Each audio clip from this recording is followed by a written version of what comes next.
KBS 1라디오 본격 시사 토크쇼 최영일의 시사본부.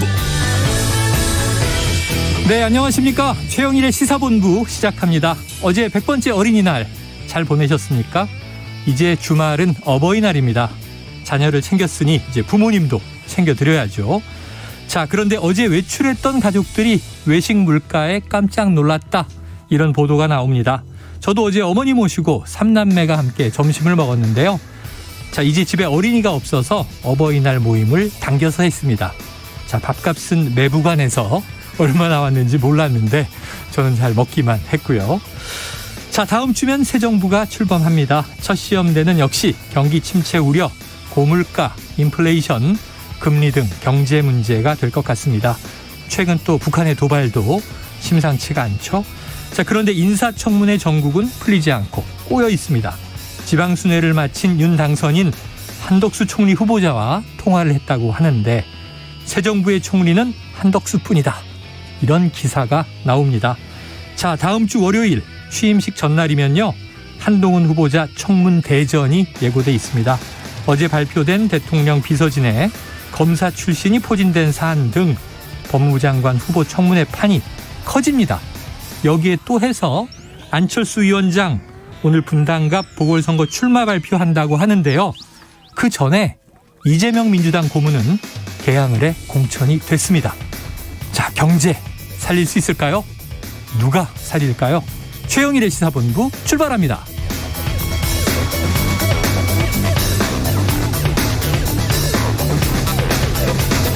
네, 오늘 1부에서는요, 핵심 뉴스를 한입에 정리해드리는 한입뉴스 기다리고 있고요. 2부 10분 인터뷰, 이 엔데믹 상황과 새로운 변이 바이러스에 대한 궁금증, 이재갑 한림대 강남성심병원 감염내과 교수와 이야기를 나눠보겠습니다.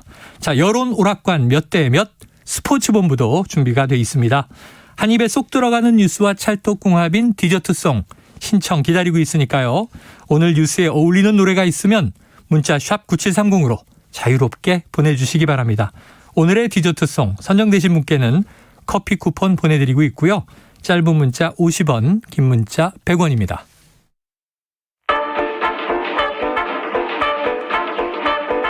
최영일의 시사본부 한입뉴스. 네, 오늘의 핵심 뉴스 한입에 정리해보겠습니다. 박정호 오마이뉴스 기자, 헬마우스 임경빈 작가 나오셨습니다. 어서 오세요. 안녕하십니까. 박정호 기자는 어제 어린이 기자로 활약을 해주셨는데 네. 어른 기자로 돌아왔고요. 네.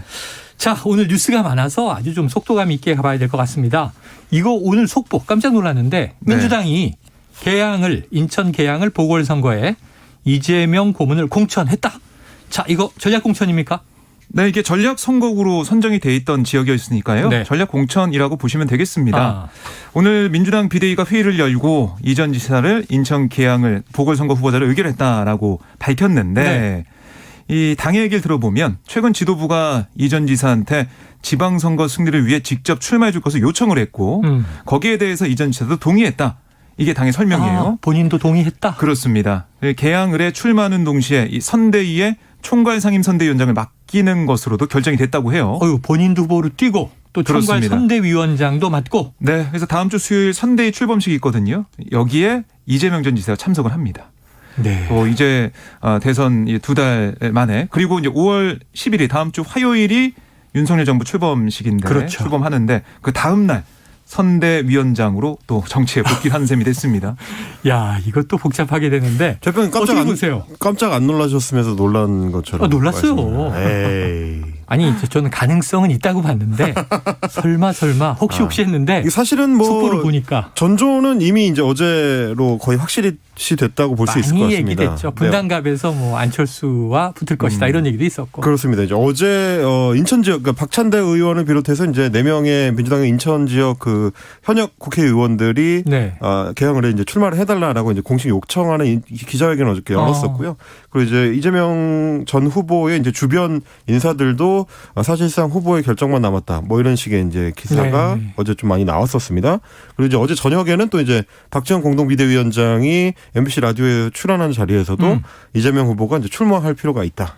이런 입장을 밝혔었기 때문에 뭐 사실상 이제 공천 쪽으로 이제 기우는 거는 거의 뭐 확정적이었다라고 볼 수 있겠는데 오늘 좀 의외였던 거는 이제 동시에 공동선대위원장으로 위촉이 된 겁니다. 원래 당내에 두 개 의견이 있어서 네. 지선에 나오기는 이르다. 뭐 8월 혹시 당권 도전은 모르지만 빨리 나와서는 안 된다. 오히려 지방선거 전국 순회하면서 대선 패배 후 인사드릴 기회가 없었으니 지방선거를 후면 지원해야 되는 거 아니에요? 이런 의견도 그렇죠. 많았잖아요. 그러니까 사실은 이거 이제 약간 모자란 명분을 채우기 위한 목적이라고 볼 수 있을 텐데, 뭐 이재명 후보의 아시다시피 이제 정치적 고향은 이제 성남이고요. 경기도가 이제 자신의 정치적 기반인데, 네. 굳이 재보궐선거에 바로 이제 뛰어들어야 한다면, 험지이기도 한 이제 분당갑에 나가야 되는 거 아니냐라는 이 일각의 목소리가 있었고 당내에서도 이제 그런 의견을 내는 분들이 있었습니다. 오죽했으면 어제 이제 분당갑 지역위원장이기도 한 이제 김병관 전 의원 같은 경우도 뭐 이재명 후보가 온다면 내가 이제 비켜주겠다라고 했을 정도로 어떻게 보면 그게 오히려 압박으로 작용하기도 하거든요. 그러니까 어려운 곳을 두고 결국 조금 더 쉽다고 평가를 받는 그 뭐 직전에 이제 송영길 전 대표가 다선을 하고 있었던 계양 을지역 이 지역 같은 경우는 이제 지난 대선 때도 이재명 후보가 10% 넘게 격차를 냈었던 내고 이겼던 지역이기 때문에 쉬운 데로 가는 거 아니냐라는 얘기를 들을 수도 있는데 그래서 그걸 벗어나기 위해서는 결국 이제 전국 선거를 동시에 지휘하는 지방 선거를 지휘하는 총괄선대위원장 자리까지 좀 이렇게 맡기게 된 것 아닌가 그렇게 좀 쉽지 않아요. 바로 지난 대선에서 윤석열 당선인의 맞수였던 이재명 고문이 이제 윤석열 대통령 취임식 거의 직후 열리는 지방선거에서 다시 이제 총괄선대위원장이다. 본인도 국회의원 재보궐에 나간다. 네. 자, 그런데 분당갑 민주당 공천했죠? 네. 분당갑은 김병관 전 의원이 공천이 됐고요. 또 창원 의창에는 김지수 현 지역위원장이 공천이 됐습니다. 공천이 이제 마무리가 된 상황이고 결국에는 이제 분당이 아니라 인천이란 계양이라는 점에서 결국 이재명 전 지사가 전국을 돌면서 거의 뭐 대선 느낌이 나게 그렇게 좀 휘젓고 다니지 않을까. 그래서 결국 일으켜야 한다. 힘드니까요 지금 민주당 상황이 힘들기 때문에 지지율도 그렇고요. 인천 보궐에서 가정해서 만약 승리한다고 해도 인천시장 뺏기면 또 비난받을 수 있잖아요. 그렇죠. 모양이 좀 나쁘죠. 그렇게 되면. 그래서 아마 이재명 전 지사도 열심히 선거 지휘를 할 것 같고 그리고 이제 분당이라는 곳이 험지기도 하고 어감이 또 안 좋아요. 분당. 당이 왜 분당될 것 같은 느낌도 좀 들고 해서 왜 그러세요? 분당이 안 가는 거 아닌가? 분당구에 사시는 분들도 있는데. 그래서 분당보다는 계양으로 간 거 아닌가 그런 생각도 들고. 살기 좋다 그러고 집값도 비싼데. 그래서 여러 가지 사항을 좀 따졌겠지만은 그런 부분 그리고 이제 윤석열 당선 지지율이 계속 안 좋아요. 뭐 40% 초반대까지 이번에 조사 결과 발표도 나왔는데 그걸 볼 때 해볼만하다. 그리고 이재명 카드로 해볼만하다. 그런 생각했던 것 같아요. 그러니까 대선 때 윤석열 당선인을 찍었지만 투표를 했지만 찍고 나니까 지금 인수위하는 모습이나 당선인 측 인선 과정을 보면 좀 이상하다. 특히 뭐 청와대 이전, 용산 이전 문제 이런 걸 볼 때 좀 뭔가 잘못 판단했나 생각하는 분들이 있을 것 같아요. 그런 표심을 좀 노린. 민주당의 뭐 전략 카드가 될 수도 있을 거로 보입니다. 자, 지금 듣고 계시다 깜짝 놀라신 분당 청취자분들께는 제가 대신 사과를 드리겠습니다. 자, 그런데 원래는 김병관 지금 이 후보가 공천되기 전에 어제 오늘 뉴스에 쫙 깔렸던 건 오늘 인수위가 해단식을 한다. 그렇죠. 그 해단식을 딱 해서 인수위원장직을 막 내려놓은 안철수 인수위원장이 분당갑 출마 선언할 거다라고 하는데 합니까? 오늘 오후 5시에 이제 인수위 해단식이 있는데 이 해단식에서 그동안에 이제 활동 소회를 밝히고 나서 잠시 후에 아마 이제 관련된 입장을 밝힐 걸로 예상이 되는데요. 지금 봐서는 뭐 분당갑 출마 선언 쪽으로 이제 상당히 좀 기울어져 있는 것 같습니다. 이렇게 되면 이제 아까 박정 기자님 정리해 주셨지만 계양에서는 이재명 전 후보가 후보로 나와서 그리고 동시에 이제 인천 지역이나 경기 지역까지 포괄하는 전국 선거를 지휘하는 양상이 된다면 반대로 이제 분당갑에서는 안철수 후보가 만약에 공천을 받게 되면 김은혜 후보를 뒤에서 이제 서포트하면서 그렇게 되는군요. 그렇습니다. 경기도 선거 전체에 거의 뭐 러닝메이트 개념이네요. 그렇죠. 그렇게 되면 과연 경기도를 어느 쪽이 가져가느냐에 따라서 이렇게 양 그 대권 후보급의 정치인들이 바로 복귀한 게 누구한테 더 좋은 결과였느냐가 이제 판가름 날 수 있을 것 같고요. 네. 말씀하신 대로 그렇게 되면은 지금 이제 국민의힘 내부에서 세우고 있는 전략은 안철수 후보는 아무래도 이제 윤심의 그 영향을 덜 받는다라고 평가를 받으니까 김은혜 후보다가 윤심을 얻고 나왔다는 얘기가 많기 때문에 좀 중화시키는 어떤 작용을 기대하는 게 아닌가 싶습니다. 지금 얘기를 들으면서 머리가 아주 그냥 복잡해지는 게 수도권이 격전지라고 얘기를 했는데 지난 대선 때도 격전지였고 그렇죠. 지방선거도 격전지인데 대선 주자, 당선자 외에 대선 주자들이 네. 이번에 다 뛰어들어요.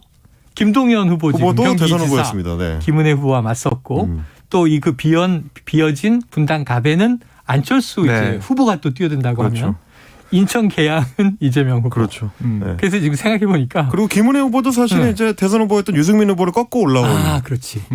그 송영길 후보가 좀 외로워 보이네요. 서울에서의 싸움이 가운데인데.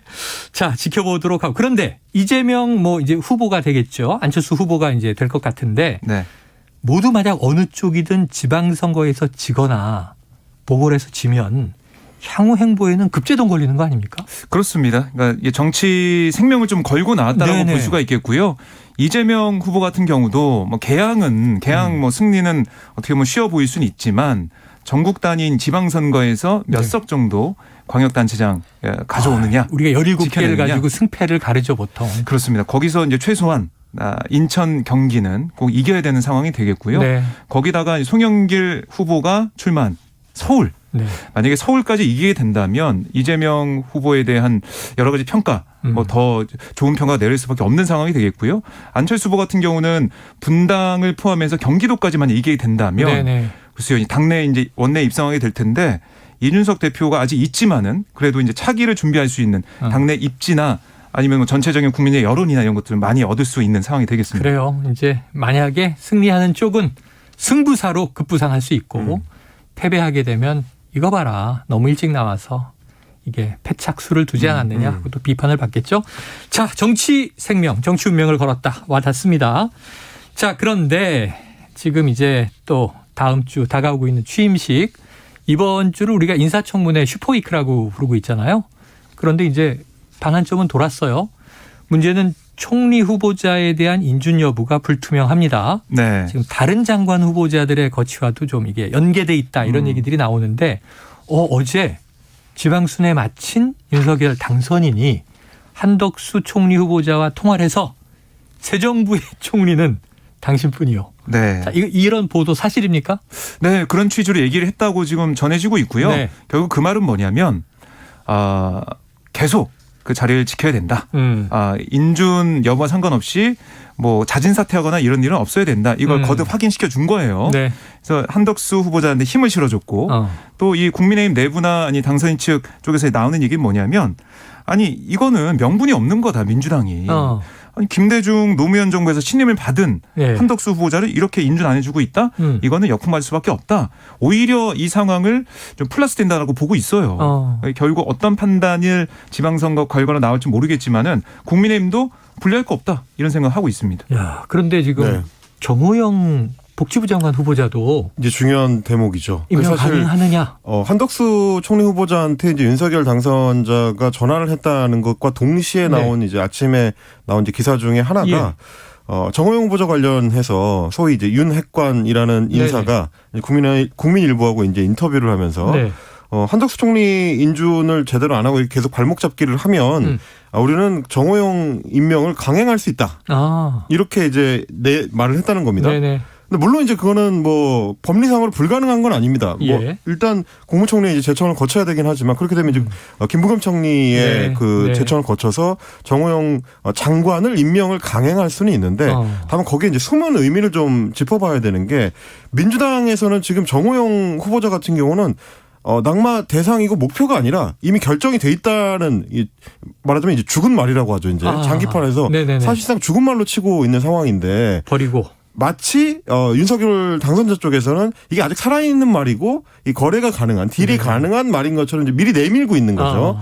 이 한덕수 총리 인준을 해주면 우리가 정호영 후보자는 이제 포기할 수도 있다는 걸로 뒤집어 볼 수 있는 양상이거든요. 근데 이제 민주당 입장에서는 또 전혀 그렇지 않습니다. 이미 정호영 후보자는 낙마 대상으로 네. 사실상 분리가 돼 있는 상태고 한덕수 후보자 같은 경우도 어제 나왔었던 이제 전국 지표조사 여론조사라든지 뭐 오늘 나온 이제 갤럽조사라든지 이런 또 전체적인 네. 양상을 봤을 때 그 국민 여론이 한덕수 후보자 쪽에 그렇게 지금 유리하게 들어가지는 않고 있거든요. 그러다 보니까 민주당 입장에서는 지렛대가 좀 더 단단해졌다고 이제 판단을 하는 겁니다. 네네. 여차하면 실제로 낙마시킬 수 있다는 신호를 보낼 수 있는 상황이기 네네. 때문에 한동훈 후보자를 비롯해서 이제 다른 장관 후보자들과 연동시킬 가능성이 좀 너무 높다. 자, 이렇게 그러니까 보시면 우리가 될 뭐 것 같습니다. 정리해 보면은 이게 이틀 동안의 총리 후보자 청문회는 끝났지만 한 방은 없었다. 이 말도 맞는 것 같고.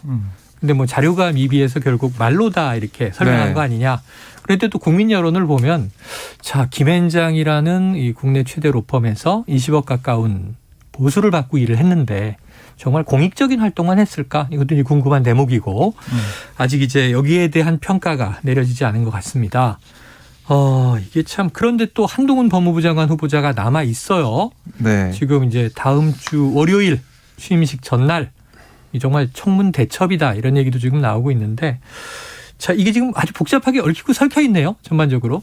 네, 그렇습니다. 이제 한동훈 후보자 인사청문회 월요일에 어떤 얘기가 나올지 모르겠지만은 지금 계속해서 나오고 있는 의혹들 이게 해소가 될지 이거 좀 봐야 될 것 같고 일부 또 해명이 된 것도 있고. 해명이 된 것도 있고요.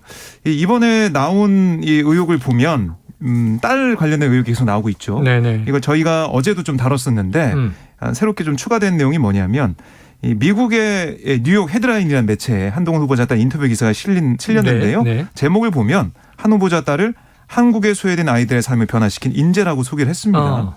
그리고 이제 이게 뭐 서울에서 송고된 기사의 형식인데 네. 작성자는 없었고 근데 이 매체가 당신의 기사나 인터뷰를 실어드린다 이런 내용의 광고를 해온 것으로 드러났고요. 뭐 보니까 베이직, 그러니까 온라인에만 실리는 기사는 뭐 $40 뭐 이런 식으로 등급마다 돈 가격 액수가 매겨져 있어요. 유료로. 그렇습니다. 근데 이 매체를 보면 내용이 한 후보자 딸이 2018년 정부 인증 비영리 단체를 만든 설립자 그리고 봉사활동 등을 한 이 복지관 관계자 인터뷰도 함께 실렸는데 이 복지관 관계자는 나는 이 매체 인터뷰한 기억이 없는데요. 한 적이 없는데 이렇게 얘기를 한 거예요. 결국 이 매체가 직접 취재해서 쓴 건 아니고 결국에는 이 한 후보자 딸 측에서 이 내용을 뭐 전화를 통해서 들어가지고 이걸 기사에 실었다라고 볼 수 있는 상황이고 그리고 여기뿐만이 아니고 로스앤젤레스 트리븐, LA 트리븐이라는 곳에서도 여기는 젊은 리더십 시리즈의 하나로 이 한 후보자 딸의 봉사활동 경력, 수장 실적 이런 걸 소개하는 장문의 기사 실렸는데 이것도 기사가 작성자가 편집팀으로만 돼 있어요. 그래서 이게 결국 광고를 한 거 아니냐 돈 내고 이런 의혹이 불거졌는데 여기에 대해서 한동훈 후보자도 사실상 인정을 했습니다. 그러니까 이 해당 매체는 정규 언론이 아니라 지역 인터넷 블로그다. 딸이 봉사활동을 홍보하기 위해서 건당 4만 원 정도를 지불하고 인터뷰 형식의 글을 실은 거다. 이렇게 해명을 했습니다. 그런데 이 글 내용 다 사실이다. 또 이런 글을 입시에 사용한 바도 없다라고 강조를 했어요. 네네. 근데 뭐 이렇게 해명을 했지만 결과적으로는 돈을 내고 기사 형식의 글을 쓰는 사실은 인정을 한 셈이 됐습니다. 그러니까 이런 게 이제 아직은 활용되지 않았지만 네. 향후에 있을 예정인 이제 입시에 쓰기 위한 스펙이냐 아니냐 뭐 이런 논란이 또 이어지고 있는 거죠. 이게 왜 그러냐면 이제 LA 트리뷴이나 뉴욕 헤드라인즈라는 매체가 실제로 작동하고 이제 독자들이 많이 찾는 매체라면 거기에 이제 광고를 해서 자원봉사에 이제 지원하고 싶은 사람들을 뭐 더 많이 좀 모아드리고 싶다라는 얘기가 의미가 있을 수가 있겠지만 사실 이 매체는 홍보용으로 뭐 이렇게 표현하기는 좀 그렇습니다. 소위 말하는 캡처용으로 어딘가에 뭐 이력서 같은 걸 제출할 때 캡처해서 내기 좋도록 첨부 자료를 뭐 기사성의 모양을 만들어주는 일종의 가짜 매체거든요. 거기에 이제 돈을 내고 홍보했다는 게 여기서 주목해야 되는 거는 실제로 그 매체가 뭐 어느 정도 영향력이 있느냐도 물론 중요하겠지만 그보다는 애초에 여기에 돈을 내고 그런 홍보성의 인터뷰를 했었던 기사를 올렸던 이유가 무엇이냐. 지금 말씀하신 것처럼 그게 혹시 나중에 입시에 활용되려고 하는 목적을 가지고 있었다면 이것도 일종의 그 소위 말하는 상류층의 뭐랄까 편법성의 불법은 아니지만 편법성의 이제 스펙 만들기에 해당할 수가 있기 때문에 부모가 또 여기서 어느 정도의 지원을 했느냐가 또 중요해질 수가 있는 거죠. 자, 지금 12시 40분을 향해 가고 있습니다. 오늘 참 월요일 같은 금요일인데요. 내일도 주말이고 어제 휴일이었고 지금 교통 상황 한번 알아보고 계속해서 이슈를 이어가죠. 자, 교통정보센터의 임초희 리포터 나와주세요. 네, 이 시각 교통정보입니다. 평소보다 교통량이 많은 가정의 달 첫 주간입니다. 지금 고속도로 위론 주말 나들이를 보내러 지방 쪽으로 가시는 분들도 많고요. 나들이를 마치고 돌아오는 분들도 있습니다. 경부고속도로 부산 방향은 한남대교에서 서초, 신갈에서 수원, 그리고 기흥동탄부터 오산 부근까지 정체입니다. 더 가서 천안 분기점 부근에서도 제속도 못 내고요. 반대 서울 방향은 천안 부근에서 2km 구간 밀립니다. 이후에는 기흥 부근에서 수원, 다시 달래내부터 반포나들목 사이가 어렵고요. 영동고속도로 강릉 방향은 둔대에서 부곡, 신갈 분기점 진출로, 좀 더 가서 마성터널 부근에서 양지터널 쪽으론 길게 밀립니다. 그리고 호법 부근에서도 제속도 못 내고요. 서울 영양고속도로 양양 쪽으로는 강일부터 남양주 요금소 부근까지 오전부터 내내 정체입니다. 반대 서울 방향은 지금은 전 구간에서 수월합니다. KBS 교통정보센터에서 임초희였습니다.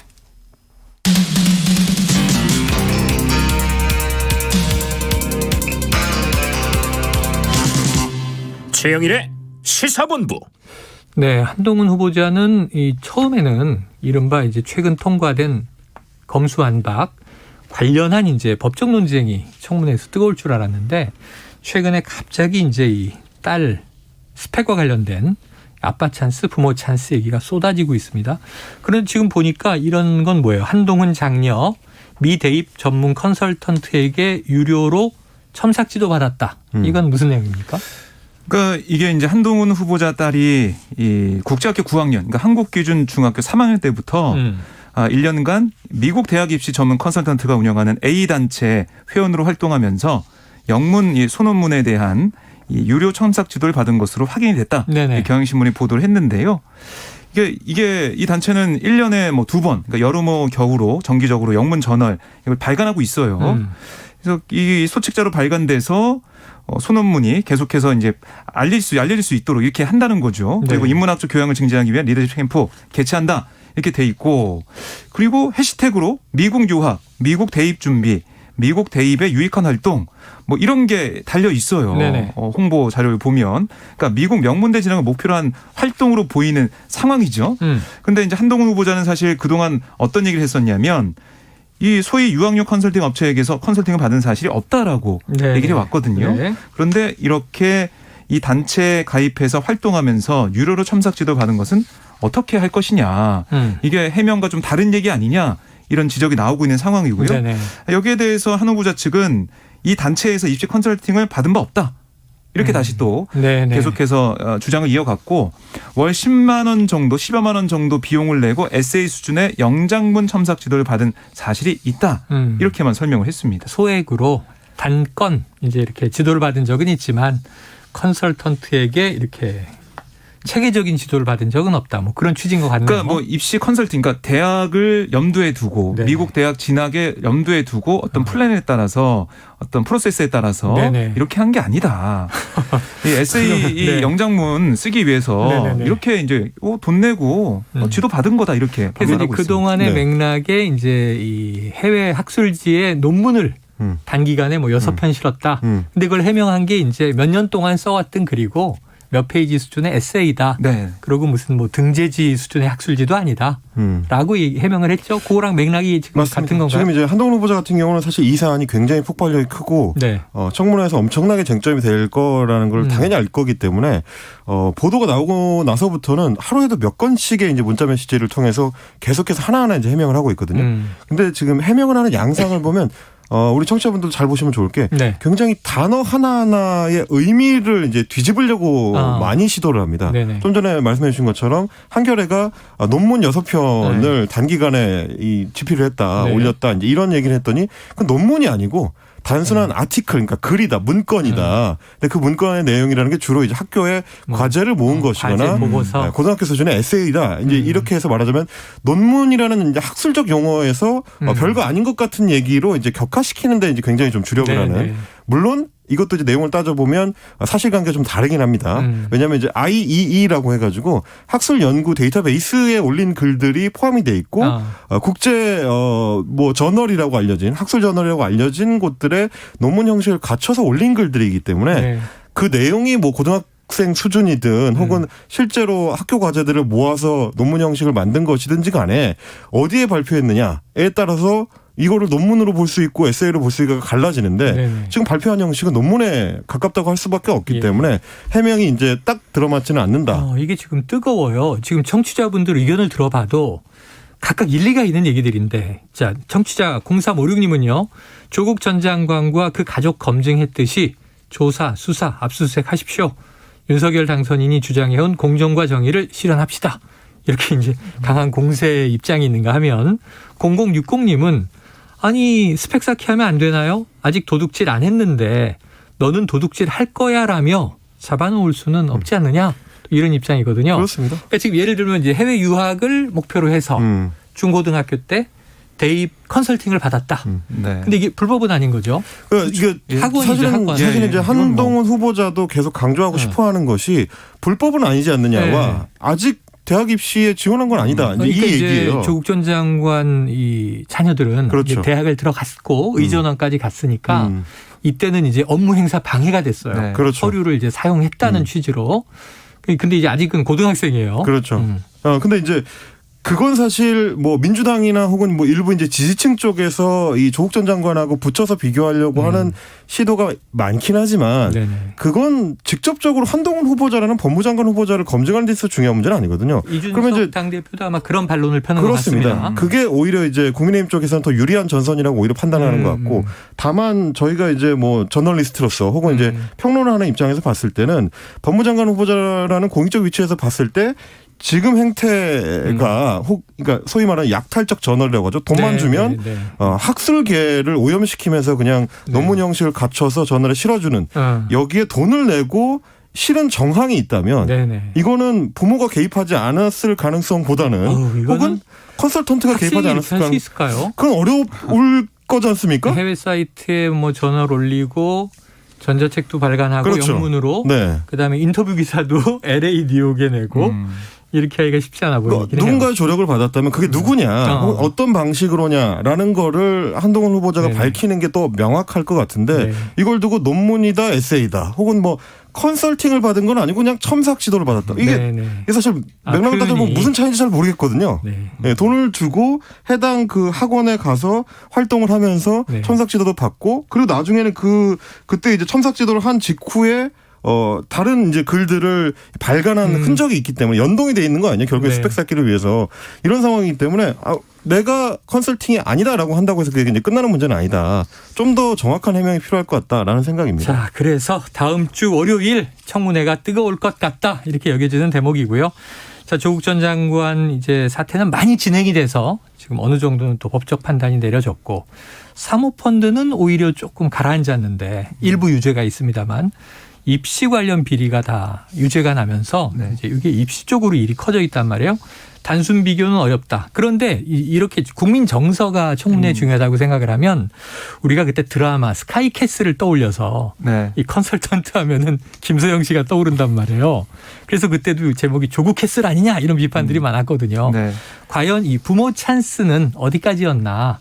많은 국민들이 이게 정말 컨설팅이라면 고가였나? 아니면 한 후보자 얘기처럼 뭐 한 10만 원 내고 단건으로 첨삭 지도를 받았다는 건가?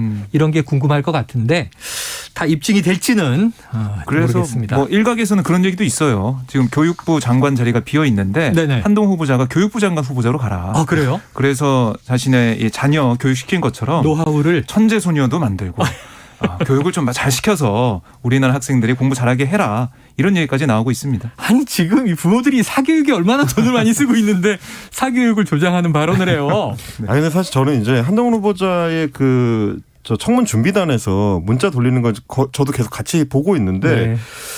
이렇게 이제 문자 돌리는 내용을 보면 한국 기자들을 너무 무시하는 게 아닌가 싶은 생각이 들 때가 있더라고요. 네네네. 이를테면 오픈 액세스 저널에 네. 아무나 올릴 수 있기 때문에 거기에 올렸을 뿐이지 그게 논문은 아니다라고 해명했거든요.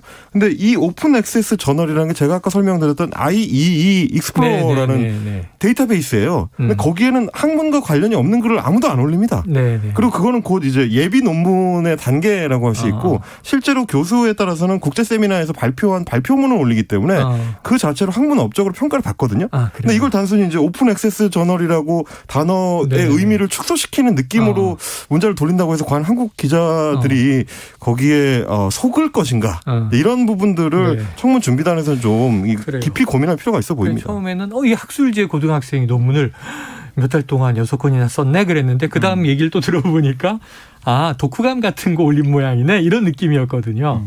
알겠습니다. 청문회에서 이제 청문 위원들이 질문하고 한 후보자가 답을 하겠죠. 자, 국민의힘 여가부 폐지가 국정과제에서 빠졌다 그랬는데 네. 여가부 폐지 한다는 거죠? 네, 국민의힘이 여성가족부를 폐지하고 인구가족부를 신설하는 법안은 추진하겠다. 네네. 이렇게 얘기를 했어요. 그러니까 이게 참 눈여겨봐지는 게 공약 파기 아니냐, 공약 후퇴 아니냐 이런 논란이 있었잖아요. 인수위가 10개 국정과제 발표한 다음에 그랬더니 여기에 대한 민심의 이상 징후 이걸 좀 캐치한 것 같아요. 국민의힘에서. 그래서 아니다. 우리 이렇게 인구가족부 신설하는 법안 낼 거다. 추진할 거다. 이게 바로 나오고 있고 또 이 병사 월급 200만 원 이것도 네네. 2025년에 하는 거고 또 그때 사실은 자사형성 프로그램 합쳐가지고 200만 원 돼가지고 이것도 후퇴 아니냐라고 했는데 최대한 빨리 당겨서 하겠다. 이렇게 또 얘기를 하고 있어요. 그만큼 이 새 정부 출범을 앞두고 여러 가지 잡음을 없애려는 좀 낮추려는 그런 모습을 보이고 있습니다. 네. 특히 이제 최근 그 여론조사에서도 그렇고 이제 20대와 30대 젊은 층의 국정 운영에 대한 어떤 지지율이 좀 떨어지는 걸로 나타나고 있어서 그런 부분에 있어서는 이제 대선 때의 약속을 지키는 이 이미지를 충분히 보여줘서 아마 이제 지방선거 때까지 그걸 좀 끌어올리려는 목적도 있는 걸로 좀 보입니다. 지방선거를 위한 포석이냐. 또 국정 지지율이 처음에 취임식하고 출범할 때 높은 게 좋죠. 힘을 좀 받아야죠. 네네. 네. 탄력을 좀 만들기 위한 것일 수도 있고. 어쨌든 최선을 다해서 공약은 지키겠다. 이 후퇴했다라는 이제 비판들에 대해서 이렇게 답을 하고 있습니다. 자, 문재인 대통령 이제 월요일이면 6시 퇴근으로 임기를 마치는데 이 김호수 검찰총장의 사표를 수리했네요. 네, 그렇습니다. 오늘 박경미 대변인 말 들어보면 이 문재인 대통령이 한 차례 사표를 반려했지만 김 총장이 스스로 책임지겠다 이런 뜻에서 재차 사의를 밝혀왔고 이제는 더 이상 미루기 어려운 상황이 됐다. 그래서 사의를 수용했다 이렇게 설명을 했습니다. 네. 근데 다만 이 다른 이제 고검장들 포함한 고검장급 인사들의 사표는 다 반려하기로 했습니다. 그래서 이 공백이 우려된다. 이건 좀 메워주고 지켜달라. 이런 문 대통령의 발언도 있었습니다. 네, 그 외에 이제 후반기 법사위원장을 국민의힘으로 넘기기로 지난해 7월에 약속을 했는데 민주당은 이걸 원점 재검토하겠다. 국민의힘은 이거 파기냐 하고 이제 또 반격하는 그런 싸움이 벌어지고 있네요. 네. 자, 이 두 분 오늘 한입뉴스 여기서 정리하고요. 다음 주 월요일에 단단한 각오로 다시 돌아와 주시기 바랍니다. 다음 주가 정치권 긴장 강도가 아주 높습니다. 네. 한입뉴스 박정호 기자, 임경빈 작가 수고하셨습니다. 고맙습니다. 자, 청취자 9540님의 디저트송입니다. 가정의 달입니다. 심각한 얘기 많이 했지만 5월은 가정의 달이죠. 자, 밝은 미래 행복한 매일이 됐으면 하는 마음에서 유리상자의 아름다운 세상 신청합니다. 자, 노래로 마음을 정화하시고 2부로 돌아옵니다.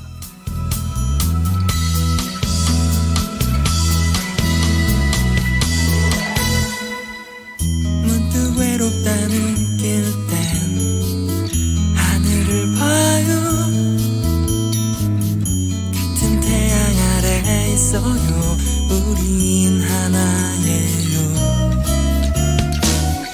마주치는 눈빛으로 만들어가요.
안녕하세요. 바른말 고운말입니다.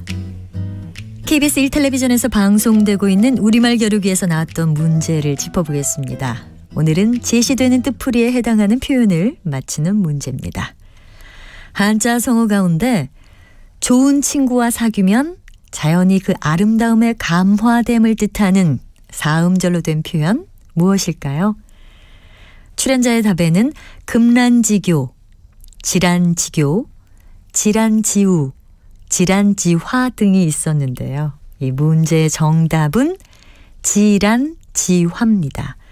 질환지화는 지초와 난초의 감화라는 뜻으로 훌륭한 법과 사귀어서 받는 좋은 감화를 의미합니다. 출연자의 답에 나왔던 표현들을 보면 마지막 음절의 한자를 주로 사귈 교자로 생각한 것을 알 수 있습니다. 먼저 질환지화 역시 질환지교와 관련이 있는데요. 질환지교는 지초와 난초의 교제라는 뜻으로 벗 사이에 맑고도 고귀한 사귐을 이르는 말입니다. 또 출연자의 답이 있었던 금란지교라는 한자 성어에서 금란은 쇠보다 견고하고 난초보다 향기롭다는 뜻인데요. 매우 친밀한 사귐이나 두터운 우정을 비유적으로 이르는 말입니다. 금란지교는 바로 이와 같은 친구 사이에 매우 두터운 정을 말하고요. 금란지계라고도 합니다. 바른말 고운말 아나운서 변희영이었습니다.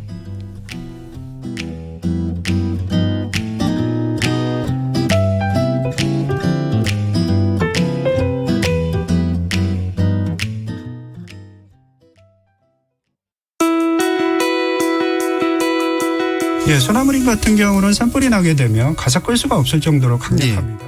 깊이 있는 뉴스, 한꺼번에 이러다가 전 세계 콜벌이 다 사라지면 그건 어떡하지? 이제 색다른 이야기, 이 장애계에서는 더 이상 이런 의학적 기준에 따라서 이 서비스를 제공하지 말고 이 장애인의 욕구, 다양한 시선 모두 담았습니다.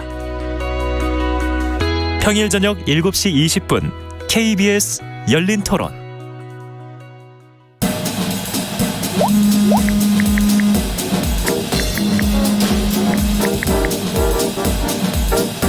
스마트한 당신의 내일을 위한 모든 소식. 김성환의 시사야에서 알차게 준비했습니다. 평일 밤 10시 5분 KBS 1라디오 시사평론가 김성환과 함께합니다.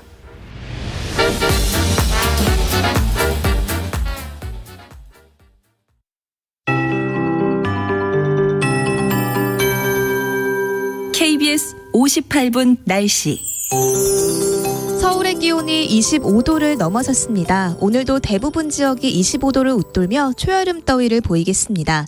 한낮에 대전 27도, 부산 23도, 광주와 대구는 28도 안팎까지 오르겠습니다.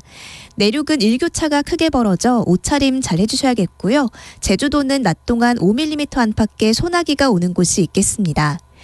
동해안에 따라선 대기가 메말라 있습니다. 주 초반부터 강원 영동과 경북 동해안, 북동 산지에 건조주의보가 내려져 있는데요. 그 밖에 내륙도 대기가 건조한 가운데 바람도 약간 강하게 불고 있습니다. 바깥 활동하실 때 불씨 관리 잘 해주시기 바랍니다. 공기질은 대체로 무난하지만 중부지방은 하늘에 구름이 끼어 있습니다. 저녁부터는 하늘빛이 더 흐려지며 곳곳에 비가 내릴 전망인데요. 1에서 5mm로 양이 적어서 활동하시는 데 큰 어려움은 없겠습니다. 늦은 밤 경기 북부와 강원 영서에 빗방울이 떨어지다가 내일 새벽 수도권과 강원도에 비가 조금 오겠습니다. 강원 영동은 내일 낮까지, 제주도는 오후까지 이어지면서 5mm 정도가 내리겠고요. 그 밖에 남부지방과 충청권은 가끔 빗방울이 떨어질 수 있겠습니다.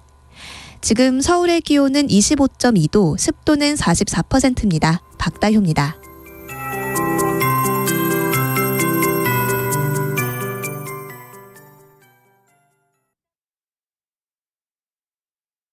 정성을 다하는 국민의 방송 KBS가 한시를 알려드립니다. AM 711kHz, FM 97.3MHz, KBS 1라디오입니다. HLKA.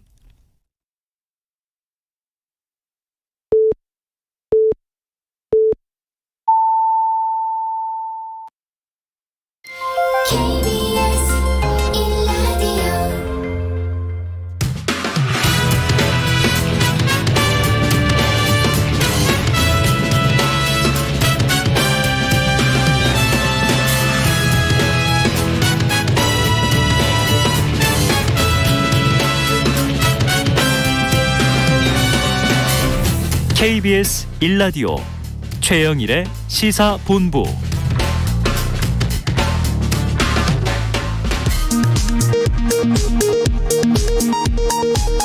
이 시각 라디오 정보센터 뉴스입니다. 정부는 최근 글로벌 금융 외환시장의 동조성이 매우 높아져 우리 금융시장의 변동성도 불가피하게 확대되고 있다며 필요할 때 과감하고 신속하게 시장 안정 조치를 가동하겠다고 밝혔습니다. 브라질의 한 공사 현장에서 한국인 어린이 5명이 숨진 사고와 관련해 외교부가 현지 경찰에 철저하고 신중한 조사를 요청했습니다. 현지 공립학교에 다니는 이들 어린이는 6세에서 11세로 파악됐습니다.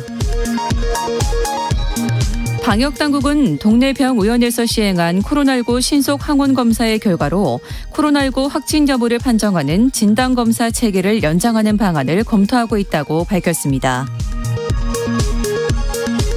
지난달 평균 기온이 최근 50년 사이 4월 평균 기온 중 역대 두 번째로 높았던 것으로 나타났습니다.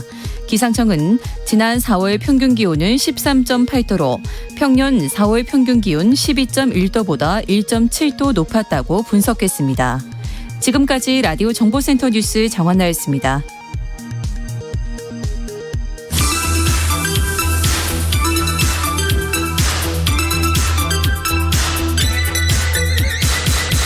네, 민심은 데이터에 있다. 숫자로 보는 민심, 여론 오락관 몇 대 몇 시작하도록 합니다. 오늘도 이은영 휴먼앤데이터 소장님과 배종찬 인사이트K 연구소장님 나와 계십니다. 어서 오세요. 네, 안녕하세요. 안녕하십니까. 자, 속보.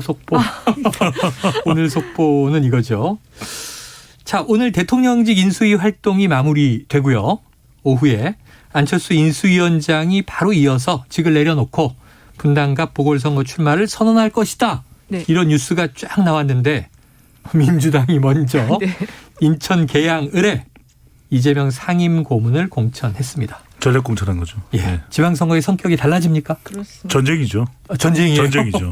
이제는 전쟁인 듯 전쟁 아닌 듯 전쟁인 그랬었는데 네. 이제는 그냥 전쟁이에요. 전면전이에요. 왜냐하면 대선은 안 끝났고 이렇게 되면 예. 계속 되는 거죠. 그러니까 대선 후보들이 다 등장하는 거잖아요. 그렇죠. 안철수, 이재명, 윤석열 당선인이 이제 대통령으로 거기다가 5월 김동연. 그러니까요. 네. 그러니까 대선 의견이죠. 대의예요. 유승민 꺾고 김은혜. 네. 사실 이게 이제 전쟁을 하려고 했던 건 아니고 네네. 참 공교롭게 대선 주자들이 다 원외였어요. 그러다 네. 보니까 이 대선이 끝나고 나서 자기들의 이제 활동 범위를 잡는 과정에서 부득이하게 나올 수밖에 없었다. 차기를 준비해야 그렇습니다. 되고. 네, 그리고 더군다나 지금 이재명 고문 같은 경우는 지금 총괄 선대위원장까지 맡았거든요. 네. 그래서 이제 지금 우리 배 소장님이 지적하신 것처럼 전쟁이 그냥 돼버린 선거가 된 거죠. 그렇죠. 왜냐하면 지금 보궐선거뿐만이 아니라 6월 1일입니다. 이제 얼마 안 남았어요. 네네. 보궐선거 끝나고 나면 또 이재명 고문의 경우에는 보궐선거 결과가 어떻게 나올지 모르겠는데 대체로 경쟁력이 좀 있다 이렇게 보는 겁니다. 현재 판세에 그냥 분석 차원에서요. 그러면 원내에 입성하게 된다면 8월 전당대회 또 나가겠죠. 그렇죠. 당권 도전. 그렇죠. 8월 전당대회 안 나갈 수가 없을 거예요. 왜냐하면 그게 이른바 문재인 코스 아니에요? 그렇다고 보죠. 그렇죠. 문코라 그러죠. 문코. 근데 항상 줄임말로. 그렇게 되면은 국회 최대 다수당의 당 대표는 이재명, 대통령은 윤석열. 전쟁이죠. 야, 그러면 행정 권력과 또 이제 입법 권력을 반분하는 상황이 되는 거예요. 그렇습니다. 그리고 특히 이제 이재명 고문이 그렇게 이제 코스를 잡은 거와 관련해서 이준석 당대표의 흔들림, 원외 당대표가 상당히 많이 흔들리고 주목을 못 받는다. 네. 이것도 굉장히 좀 중요한 요인이 됐었을 것 같아요. 자, 궁금한 거 하나 여쭤볼게요. 네. 자, 이재명 고문 짐을 그냥 한꺼번에 끌어안았습니다. 저는 궁금한 게 개항을 해서 만약 경쟁력이 있어서 배지를 달고 원내 진입에 성공한다 하더라도 인천시장 선거가 지방선거의 핵심이잖아요. 그렇죠. 만약에 유정복 후보 리턴 매치인데 뺏기면 그것도 좀 면이 안 쓰고 총괄 선대위원장이니까 맞죠. 광역 17개 중에 민주당이 지금 7, 8개는 사수해야 이긴 것이다 이렇게 목표를 정하고 있는데 만약에 본인 당선되고 지방선거 패하면 그 책임론은 어떻게 될까요? 일단은 지금 인천 계양 같은 경우가 이제 워낙 그 인천에선 호남세가 가장 강한 그 곳이 두 곳인데 부평구와 계양구거든요. 그래서 본인 당선은 제가 볼 때는 크게 어렵지 않다. 네네. 그리고 이제 지금 말씀하신 전국 선거에서의 어떤 그 책임 그 부분도 사실 이제 수도권을 중심으로 인천을 얘기하셨지만 실제로 이번 선거에 지방선거에서 판세 승리의 그 기준이 저는 충청권과 강원도라고 보고 있거든요. 그래요? 네, 그렇습니다. 그래서 그 충청권이 이제 광역이 4개고 강원이 하나인데 이 5개를 만약에 민주당이 선방을 하거나 좀 가져올 수 있으면 그래서 반반 구도 7대8 요 정도의 결과가 나오면 민주당은 선방하고 진 것이 아닌 선거가 되는 거예요. 그런데 좀 이제 줄어들긴 하지만 2018년에 워낙 그렇죠. 많이 가져왔으니까. 줄어들지만 그래도 절반 이상 8개를 갖게 되면은 크게 졌다, 패했다, 대패했다 이런 평가는 안 받을 거고 최근에 나온 여론조사 보면은 충남도지사 거기가 이제 천안에서 원래 천안 출신의 국회의원이었는데 도지사가 됐잖아요.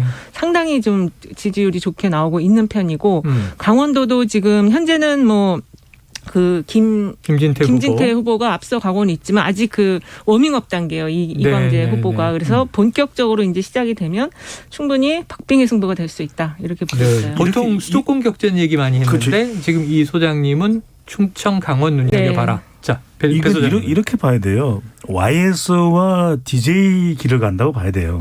문코의 길보다는 지금 당장은. 무슨 이야기냐. 계양을에 상당히 유력하다 볼 거예요. 스스로도.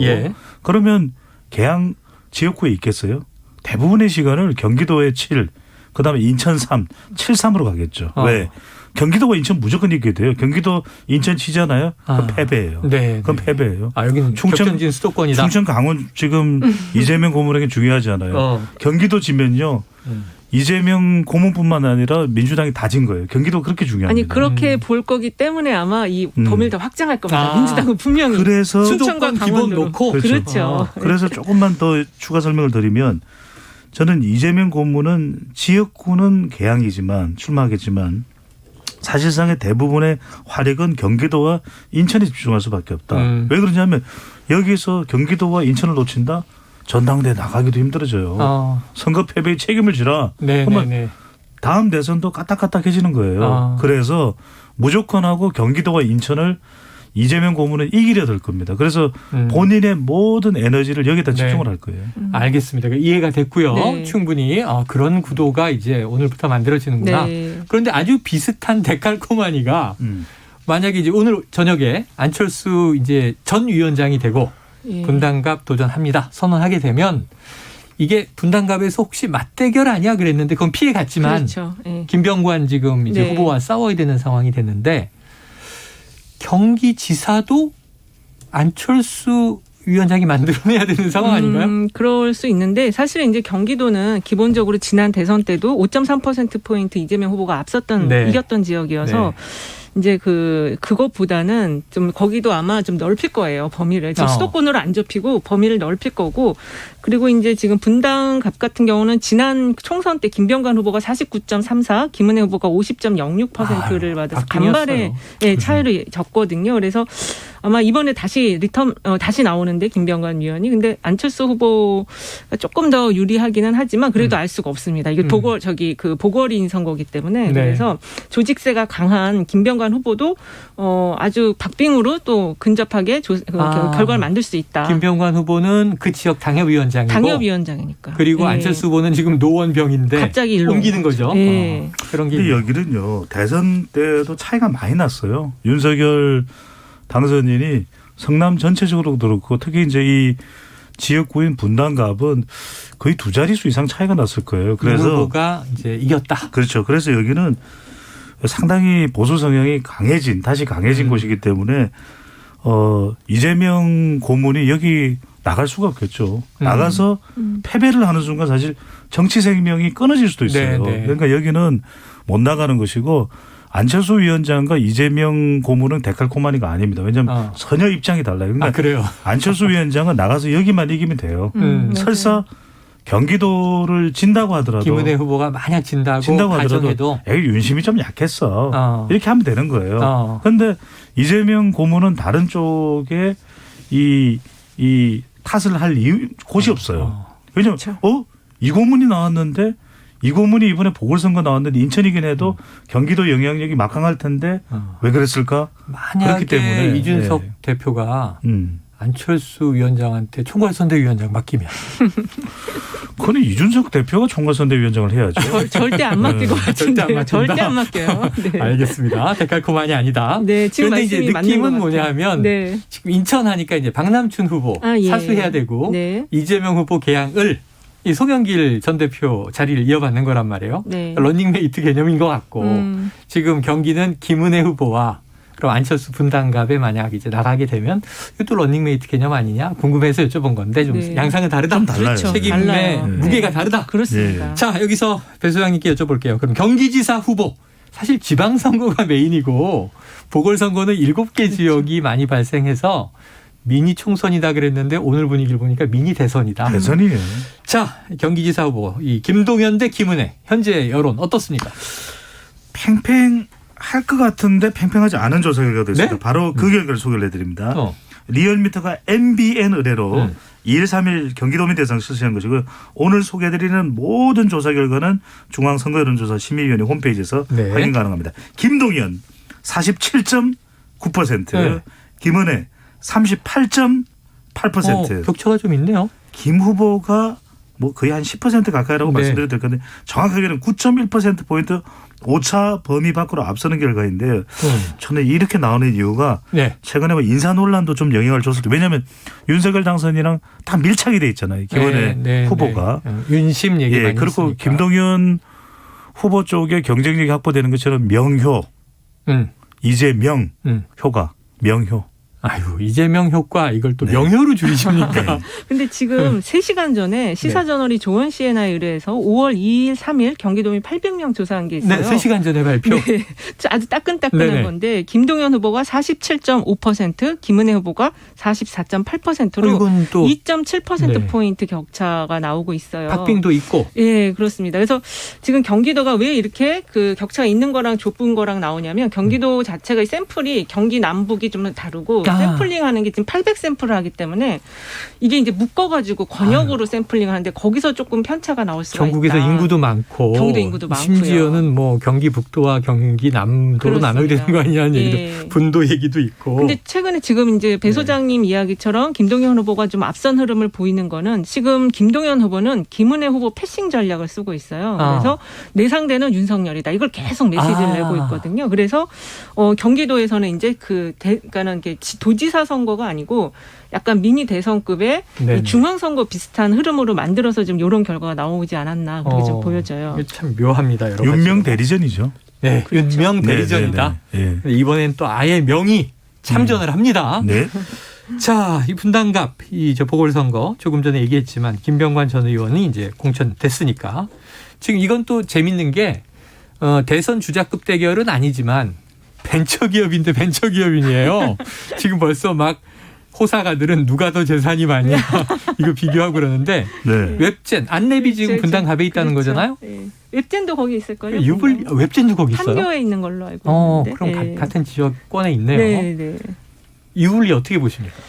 그래서 제가 아까 조직세가 중요하다고 말씀을 드렸는데 조직은 얘기했고. 예. 그리고 근데 이제 인지도 면에서 아마 이제 이게 보궐선거니까 국회의원 선거니까 이제 인지도 굉장히 중요할 거로 보는데 지역에서의 인지도 지역 인지도. 네, 저는 김병관 후보가 더 좀 많이 알려지지 김병관 않았을까. 후보도 이게 무명이 아니란 말이에요. 아니고요. 정치인 출신만도 그렇습니다. 아니고. 그리고 이제 김병관 후보는 긍부정 이미지를 볼 때 약간 중립적인 부정 이미지가 많지가 않은 반면에 안철수 후보 같은 경우는 부정 이미지가 좀 상당히 많잖아요. 그 호불호가 있고. 호불호가 있고 그래서 어떻게 보면 이게 정치 이번에 여기서 만약에 지면 정치가 이제 거의 뭐 마지막 도전 같이 돼버릴 수도 있기 때문에 그래서 저는 두 후보 막상막하 초박빙 될 것 같다. 초박빙이 될 것 같다. 그러니까 지난번 총선을 봐야 될 것 같아요. 왜 김은혜 당시 후보하고 김병관 후보가 비슷했냐? 김병관 후보가 정치 성향이 또 상당히 중도적 성격이 있잖아요. 그런데 2020년 총선을 보면 그때는 아주 더불어민주당 쪽에 무게가 실리는 총선이었어요. 그래서 거의 보수 성향이 강한 지역이지만 거의 근접했던 거예요. 근데 지금은 대선 이후에 이 지역은 강남 3구하고 비슷하다고 보시면 돼요. 자, 그러니까 끝나고 보수 성향이 나서 강하다. 김병완 후보 그래도 유리하다. 이 소장님. 네. 아니다 어렵다. 배 소장님. 이 두 분이 갈렸기 때문에 요 이제 결과를 내기로 걸도록 하겠습니다. 얼마요? 네.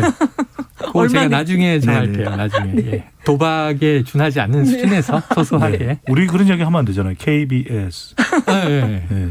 뭐 편의점 상품권 이런 걸로 하겠습니다. 자, 이번 주는 이른바 청문저국이었습니다. 네. 이 김인철 사회부총리 겸 교육부 장관 후보자 사퇴했고요.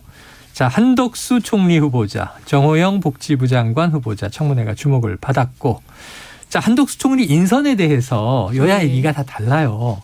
어제 윤당선인이 직접 전화해서 새 정부의 총리는 한덕수뿐이다 이렇게 얘기했다는 기사도 오늘 쫙 나왔는데, 자, 아까 말씀하신 대로 참고로 오늘 언급되는 여론조사 모두 중앙선거 여론조사 심의위 홈페이지 참조하시고요.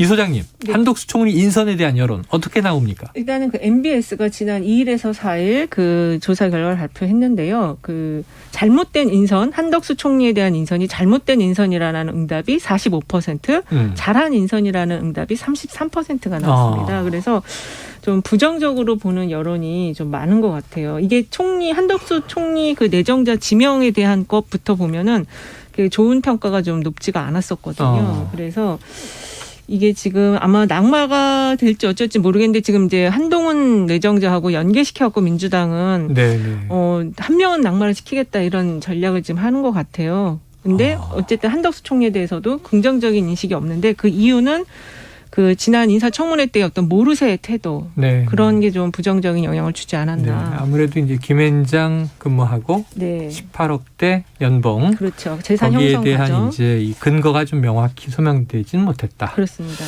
근데 저는 이게 단순히 그 이유뿐만 아니라 이게 윤석열 당선인이 다음 주부터는 이제 대통령입니다. 국가 지도자고 국민만 바라보고 간다 그랬고 그리고 인사라는 것은 국민 대신 인사를 하는 거예요. 그렇죠. 대통령 개인이 아니에요. 그거는 문재인 대통령도 인사가 잘못되는 경우들이 상당히 많았고 국민들의 지탄과 비판을 받았잖아요. 코드 인사다. 그게 왜 받을 수밖에 없냐. 결과적으로는 국민들이 생각하는 인사 기준하고 다른 거예요. 그러니까 지금 여기서도 보면은 결국 논란과 의혹이 되고 있고 또 국민 눈높이와 차이가 나고 있고 그런데 왜 국민들은 궁금한 게 국가 최고 지도자가 되는 윤석열 당선인이 왜 교통정리를 안 할까. 그래서 현장의 이야기를 들어보면 몇 군데만 전화해보면 알아요. 그래서 왜 국민들이 분노하고 있을까. 정호영 후보자든 또는 김인철 후보자는 사퇴를 했죠. 또 이상민 후보자든. 그래서 국민들 기준에 객관적으로 볼 때 인사 원칙이 있다 그랬잖아요. 이거 인사 원칙이 뭔지 궁금해요, 저는. 그걸 왜 몰라요? 능력과 인품. 글로벌 스탠다드로 그러는데 글로벌 스탠다드 같으면 지금 줄줄이 낙마예요. 그래서 저는 빨리 윤석열 당선인이 교통정리를 할 필요가 있다. 왜 한덕수 총리에 대한 부적절 인선 의견이 높을까? 유일하게 더불어민주당이 표결로서 인준 여부를 결정할 수 있는 게 한덕수 총리밖에 없어요. 그렇죠. 이렇게 되면 한덕수 총리 후보자 쪽에 더 부정적 여론이 집중되고 또 집중됩니다. 자, 인사 난맥상이다 이렇게 얘기하셨는데 근데 어제부터 윤 당선인의 입장이 나오고 있어요. 어제 오늘. 그런데 이제 굉장히 강공으로 갈 것 같습니다. 지금 분위기는. 왜냐하면 이 한덕수 총리 후보뿐 그러면 만약에 인준 안 되면 경제부총리가 대행체제로 간다 이런 얘기도 오늘 기사가 나왔고 그렇죠. 그럴 수밖에 지금 없죠. 이제 정호영 장관 후보자도 임명 강행할 수 있다. 한동훈 후보는 결코 포기하지 않을 것 같다. 그럼 이게 배 소장님 말씀하고는 다르게 갈 것 같은데. 저는 그래서 무슨 말씀을 꼭 드리고 싶은데 우리가 여론 오락관인데 우리 뭐 인사에는 여야 없습니다. 진보 보수 없습니다. 진보가 항상 답일까요? 보수가 항상 답일까요? 안 그렇잖아요. 우리는 KBS에서 나와서 이렇게 방송하는 이유는 국민의 목소리가 뭔가를 최대한 객관적으로 전달되려고 하는데 그게 안 맞으면 다른 사람 선택하면 돼요. 인사라는 것은 전문성과 도덕성과 조직성, 리더십에 근거해서 판단하면 되는데 도덕성이 심대할 정도로 문제가 있다? 같이 못 가는 거죠. 그래요. 배 소장님 같은 분이 이제 인사혁신 비서관을 가셔야 되는데 그 자리는 이번 정부에서는 없습니다. 발표가 안 났나요? 발표가 안 난 게 아니고 인사혁신 비서관이 없어졌어요. 인사수석이죠. 네. 자, 그래요. 그러면은 이걸로 한번 보죠. 이번 전국지표조사 얘기를 하셨으니까 MBS. 이 소장님께서 윤석열 당선인의 국정 운영 국정 지지도라고 볼 수 없는 게 시작 안 했으니까 국정 운영 전망 어떻게 나왔습니까? 잘할 것이라는 긍정적인 기대가 54%, 잘 못할 것이라는 부정적인 응답이 40%가 나왔습니다. 그래서 지난주랑 비교하면 긍정적 기대 4%포인트 높아졌고 부정적 기대는 3%포인트 낮아졌는데 이게 질문이 차기 정부의 국정 수행을 잘할 것 같냐. 그러니까 이제 사람들이 생각할 때는 한숨을 쉬면서 잘할 것 같죠. 잘하겠죠. 이렇게 답변을 했을 것 같아요. 잘해줘야만 한다. 그렇죠. 이런 기대 심리가 반영이 된 거고요. 오늘 그 갤럽이 3, 4일 조사한 거, 이것도 이제 갤럽 정기조사인데 여기서는 잘하고 있다. 현재 직무를 잘하냐 못하냐 물어봤더니 잘하고 있다가 41%, 잘못하고 있다가 48%가 나왔어요. 아이고, 현재를 물어보는 게 조금 다르네요. 그렇습니다. 그래서 질문을 어떻게 물어보느냐에 따라서 한쪽은 잘할 거라 가시다가 54인데 한쪽은 41이니까 상당히 헷갈리실 수 있는데 질문을 좀 다르게 방법이 달랐다. 이걸 말씀드리고 싶어요. 그러니까 이제 대통령은 아니지만 당선인으로 저 이슈를 굳이 뽑아본다면 이 지금 지방순회가 선거 개입이냐 아니냐 이런 논란이나 가장 큰 문제는 인사겠죠. 인사. 이제 청와대 대통령 인수위 활동, 집무실 이전과 관련된 논란도 부정적인 영향을 주는데 결국에는 소통일 겁니다. 소통이고 어떻게 하는 것이 좀 더 국민들에게 호감을 더 받을 수 있는가. 결과적으로는 우리가 대통령의 지지율은 이념과 정책과 사람이거든요. 그런데 지금 임기 아직 시작도 안 했는데 이념이 뭐가 있겠습니까? 정책이 뭐가 있겠습니까? 무엇보다도 사람을 잘 발굴하는 모습. 그러니까 좀 정말 우리 국민들이 볼 때 공감할 수 있는 파격. 이런 사람을. 또 나왔다. 이러면 지지율이 올라갈 수밖에 없는 거죠. 거기에 비하면 지금 이제 아마 이게 마지막 레코드 될 것 같은데 문재인 대통령 직무 긍정평가가 또 45%가 나왔어요. 아이고. 그래서 지금 아마 문재인 대통령은 마지막 지지율 이게 한 45나 46 이 정도 나오는 수준으로. 그러면 정말 레임덕 없는 최초의 대통령이죠. 그렇습니다. 아마 이게 진짜 최초로 이렇게 높은 숫자고요. 앞으로도 없지 않을까 이런 생각이 듭니다. 그런데 여야의 지금 갈등은 뭐 최고조로 달해 있습니다. 아직 대선이 있죠. 진행 중이에요. 대선이 진행 중이다. 저는 이 부분도 짧게만 좀 말씀드리고 싶습니다. 왜냐하면 문재인 대통령도 저는 뭐 좋은 평가를 다 공과가 있는 거니까요. 그런데 지지율은 높습니다만 정권 재창출이 안 됐잖아요. 그리고 여전히 아쉬운 건 국민 여론이 양분되는 거거든요. 참 아쉬워요. 그래서 문재인 대통령이 남북 관계나 또 검찰 개혁을 대한 다양한 시도 그 점은 저는 높게 평가합니다. 하지만 좀 더 야당과 협력을 더 좀 잘했더라면 더 껴안았더라면 그리고 국민 여론이 이건 안 돼요라고 이야기를 했을 때 그걸 하지 말았더라면 더 좋았을 뻔했다. 저는 만약에 이것을 그대로 윤석열 당선인이 반면교사하지 못하고 그대로 간다. 그럼 그 부분에 대해서도 상당히 더 혹평을 받을 수밖에 없는 거죠. 맞습니다. 그럴 것 같고요. 자, 다음 주 월요일이 시작되자마자 지금 취임식 전날 분위기가 좀 들떠 있어야 되는데 자, 문재인 대통령 퇴근길이라든가 뭐 이제 개방되는 청와대 그리고 이제 취임식 준비 전야제 분위기 딱 나고 취임식 딱 해야 되는데 한동훈 후보자 청문회예요. 청문 대첩. 그리고 이제 화요일 대통령 취임식. 이 청문회와 새 정부 출범이 붙어있는 상황. 이거 어떻게 전망하세요, 교수장님? 상당히 부담이 되는 겁니다. 어느 쪽에? 아니 윤석열 정부에 부담이 되죠. 그러니까 아까도 말씀드렸듯이 그냥 현장에 있는 목소리를 듣고 정리를 해보면 지금 왜 인사 참사가 발생을 하느냐면 교통정리를 안 하는 거예요. 그러니까 더 잘했으면 좋았을 텐데 완벽하기가 어렵죠. 인사 잘하기 참 쉽지는 않습니다. 그러면 더 중요한 것은 빨리 뭔가 잘못이 있구나 깨닫는 것이 더 중요해요. 그래서 조정하고 그리고 대한민국에 똑똑한 사람 많아요. 그러면 그중에서도 전문성도 있는데 도덕성이 괜찮은 사람들 그런 게 조난 자료 보면 다 나오면 빨리 좀 저기 그 자료 가져와요. 그럼 그거 둘러보고 이 사람 도덕성 좀 괜찮네 좀 검증해봐요. 괜찮아. 그럼 지명하면 되죠. 새 정부 임기 시작하더라도 그 사람들 잘해서 잘 검증해서 임명하면 되지. 정치하면서 저는 반드시 하지 말아야 될 게 뭐냐면 고집이에요. 고집을 하지 말고요. 고집이라는 것은 더 유연성을 발휘하는데 방해가 되거든요. 그럴 필요 없습니다. 절대 그럴 필요 없이 오히려 그런 유연한 면을 보일 때 국민들은 오락가락 한다가 아니라 정말 잘하다. 사람이 융통성이 있다. 평가를 받을 수가 있습니다. 이게 지금 한동훈 내정자가 4일이었어요. 원래가. 이걸 9일로 바꾼 이유가 저는 이제 4일 한 것도 검찰개혁법 처리하는 과정에서 약간 좀 비켜가려고 한동훈 내정자 그걸 비켜가려고 4일로 잡았는데 이게 지금 9일로 간 거는 자녀 관련한 의혹이 나오다 보니까 더 제보를 받아야 되겠다 해서 4일에서 지금 9일로 지금 옮겼는데 이거는 지금 전체적으로 보면 윤석열 당선인에게 큰 부담이 되는 거죠. 네. 예. 지금 지켜야 될 사람이 2명이에요. 한동훈 내정자하고 정호영 내정자. 네. 그래서 한덕수도 지켜야 한덕수 총리도 총리 내정자 지켜야 되고 그래서 어쨌든 민주당은 이 3명 중에 한 명은 놓고 가자 지금 이 주장인 것 같습니다. 놓고 가자. 예. 지금 이제 뭐 가장 이제 메인 타겟은 한동훈인 것 같습니다. 그렇습니다. 민주당 입장에서는 예. 오히려 정호영 후보는 임명하려면 하세요. 아니, 임명해서 만약에 일을 잘못하면 대통령이 또 인사 부담이죠. 되잖아요. 큰 부담이죠. 네, 자 40년 직이냐 아니냐 이것도 논란인데. 예. 자 그래요. 자 장해찬 시사평론가 지금 이제 청년 TF 단장이거든요. 어제 저희 프로에 와서 자, 이른바 검수완박에 대한 여론. 그리고 국민의힘 당 지지율의 상관관계를 언급했어요. 민주당이 무리하게 밀어붙이니까 정당 지지율은 국민의힘 쪽이 올랐다. 이거 지방선거에 영향이 있을 것이다. 자, 관련 여론조사가 있을 텐데 배 소장님 소개해 주시죠. 네, 앞서 소개해드렸던 4개 여론조사는 MBS 여론조사 결과입니다. 네. 검수완박 입법에 대해서 어떻게 생각하는지 물어봤는데 52% 절반이 조금 넘는 52%가 잘못된 일이라는 의견이고요.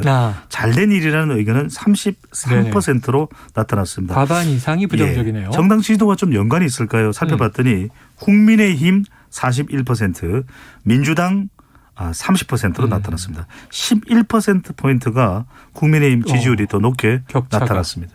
그러면은 국민의힘 지지도가 지금 이 같은 기관의 최근 6개월 조사 중에 40% 위로 가장 높다고 하는데 어떻게 해석하세요? 상관관계 있다? 이 상관관계가 일시적으로는 있을 수 있어요. 네. 근데 지금 정당 지지도에서 태도 유보층이 21%나 되거든요. 그러니까 아마 그렇습니다. 근데 요 한 2, 3주 전까지의 자료들을 보면 국민의힘 민주당이 거의 엇비슷한 수준이었거든요. 네네. 그래서 요거는 이제 이 검수완박이라고 이야기하는 이 검찰개혁법안에 대해서도 그 어떻게 물어보느냐에 따라서 여론 숫자가 달라요. 그래서 이렇게 단면적으로 보기에는 이 사안이 너무 복잡한 사안이다. 그리고 정당 지지와 이 연관성은 일시적인 거는 있었을지 모르지만 잠깐 지금 유보 층으로 빠져나가 있는 거지 지지를 완전히 철회한 상황은 아니다. 자, 그런데 짧게 이 말씀을 드려야 될 것 같아요. 뭐냐면은 검찰 수사권 분리가 됐든 기소권 분리가 됐든 완전 박탈이 됐든 이건 여론에서는 조금이라도 더 비우호적이에요.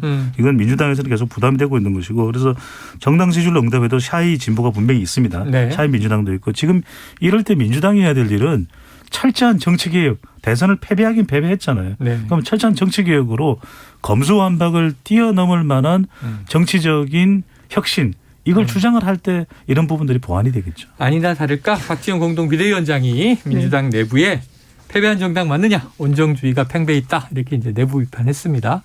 요 끝으로 하나 여쭤볼게요. 지금 취임식 다가오니까 영부인이라고 이제 안 부르겠다 공약을 했지만 여사 김건희 여사 윤석열 당선인의 배우자죠. 향후 행보에 대한 여론조사가 눈에 띄는데 최근에 간혹 미디어에 등장한단 말이에요. 네. 어떤 내용입니까? 여기 뉴스토마토가 미디어토마토에서 지난 3, 4일 조사한 결과인데요. 네. 김건희 여사의 최근 행보에 대해서 조용히 내조에만 집중해야 한다. 66.4%. 기존 영부인처럼 적극적인 역할을 해야 한다. 24.2%. 잘 모르겠다. 9.4%가 나왔어요. 네. 이건 좀 압도적이네요. 그렇습니다. 그래서 이게 뭐 조용히 내조에만 집중해야 되냐 이렇게 물어보면 무조건 높겠죠. 그렇지만 그래도 최근에 이제 그 이미지 정치, 이제 사진을 통한 이미지 정치를 하는데 어쨌든 그 개를 안고 외교부 공간 간 거나 이런 게 진입하기 필요하지만 이런 부분에 있어서 걱정을 엄청 많이 하는 것 같아요. 김건희 여사에 대해서.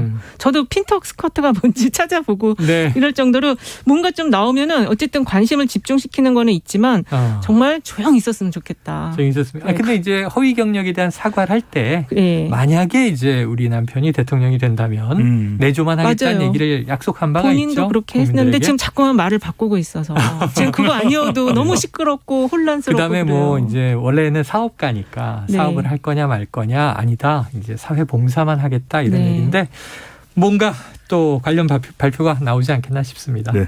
자, 최근에 이제 비공개 행보고요. 취임식 이후를 우리가 또 주목해 봐야 되겠죠. 진실한 모습도 진실한 소통이 제일 중요하겠죠. 네. 진실한 사과가 있다면. 근데 그래도 이 법적인 문제들이 있어서 국민들이 이게 김건희 여사를 걱정을 하는 마음은 사그라들지 않을 것 같아요. 네, 알겠습니다. 자, 5월 10일 이제 코앞에 닥쳐왔습니다. 한 주말만 넘기면 아마 다음 여론오락관은 이제 윤석열 정부에서 네, 체제하에서 방송을 하게 될 것 같고요. 자, 여론오락관 몇 대 몇? 지금까지 이은영 휴먼앤데이터 소장, 배종찬 인사이트K 연구소장과 함께했습니다. 고맙습니다. 네, 감사합니다. 고맙습니다.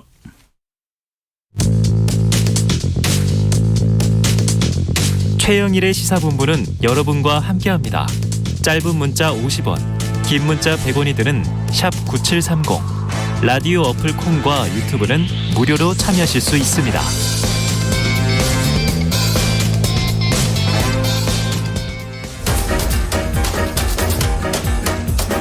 최영일의 시사본부 10분 인터뷰. 네, 화제의 이슈를 콕 짚어보는 10분 인터뷰 시간입니다. 오늘은 2부 순서가 조금 바뀌었죠. 바로 2분을 꼭 오늘 인터뷰하려고 시간을 좀 옮겼습니다. 코로나19 엔데믹 시대에도 계속해서 변이 바이러스는 이제 출현하고 있는데요. 우리가 앞으로 어떻게 대응해야 할지 감염병 전문가와 이야기를 나눠봅니다. 자, 이재가 한림대 강남성심병원 감염내과 교수님 전화로 연결돼 있는데요. 자, 이 교수님 안녕하세요. 네, 안녕하세요. 자, 이제 실외 마스크는 이제 해제가 됐습니다. 그런데 아직도 많은 분들이 쓰고 다니세요. 네. 네, 많은 분들이 나 벗고 나갔는데 왜 나만 벗은 거야? 뭐 이런 얘기 많이 하시는데, 자, 어제 어린이날이었고요. 코로나19 발생 이후 사회적 거리두기 해제되고 나서 처음 맞는 어린이날이라 뭐 굉장히 인파들이 많이 모였어요. 교수님 자제분이 3분이잖아요. 네. 어떻게 보내셨습니까? 사실 뭐 저희는 아이들이 다 이제 중고생이어가지고, 네. 뭐 저는 사실 병원 가서 일했고요. 아이고. 아이들은 뭐 영화 보고 뭐 아이들은 자기네끼리 친구들끼리 잘 놀더라고요. 예. 방목하셨군요. 예. 알겠습니다. 자, 아이들의 뭐 환한 웃음 화면에도 많이 나오고 이 엔데믹 시대가 오긴 왔나 보다 이런 생각이 들던데 학교도 축제가 한창입니다. 이제 코로나 이전 일상 같은 분위기예요. 그런데 코로나19 신규 확진자 수는 이제 2만여 명. 자, 집단 면역이 형성된 것이냐, 검사 수 자체가 좀 줄어든 효과냐, 어떻게 보십니까? 일단 뭐 집단 면역이라고 표현하기는 이제 사실은 확진자도 계속 발생하니까. 근데 다만 우리나라가 단기간에 확진자 규모가 컸잖아요. 네. 그래서 그다음에 예방 접종률도 높았고 이제 두 가지 요소 때문에 일시적으로 이제 유행 자체가 감소하는 국면이 된 거는 맞는 것 같고요. 근데 다만 이제 외국의 사례들을 보더라도 이제 한 번에 큰 유행이 있고 나서 2, 3개월은 좀 조용하지만 어느 정도 지나서 다시 이제 감염된 분이나 백신 접종 효과가 떨어지면 뭐 작든 크든 유행이 다시 시작되는 부분들이 보이거든요. 네. 그러니까 지금 남아공도 그렇고 미국도 그렇고 일시적으로 확진자 규모 늘어나는데 우리나라도 또 뭐 짧으면 2, 3개월, 길게 3, 4개월 지나면 뭐 작든 크든 유행이 좀 오지 않을까 이렇게 예측을 하고 있습니다. 네. 자, 여름 끝이나 뭐 가을쯤에 다시 늘 수 있다. 자, 이제 정부가 끝나갑니다. 김부겸 총리가 오늘 마지막 중대본 회의에서 우리의 방역은 성공적이었다, 이렇게 평을 했는데 이 교수님은 공감하십니까?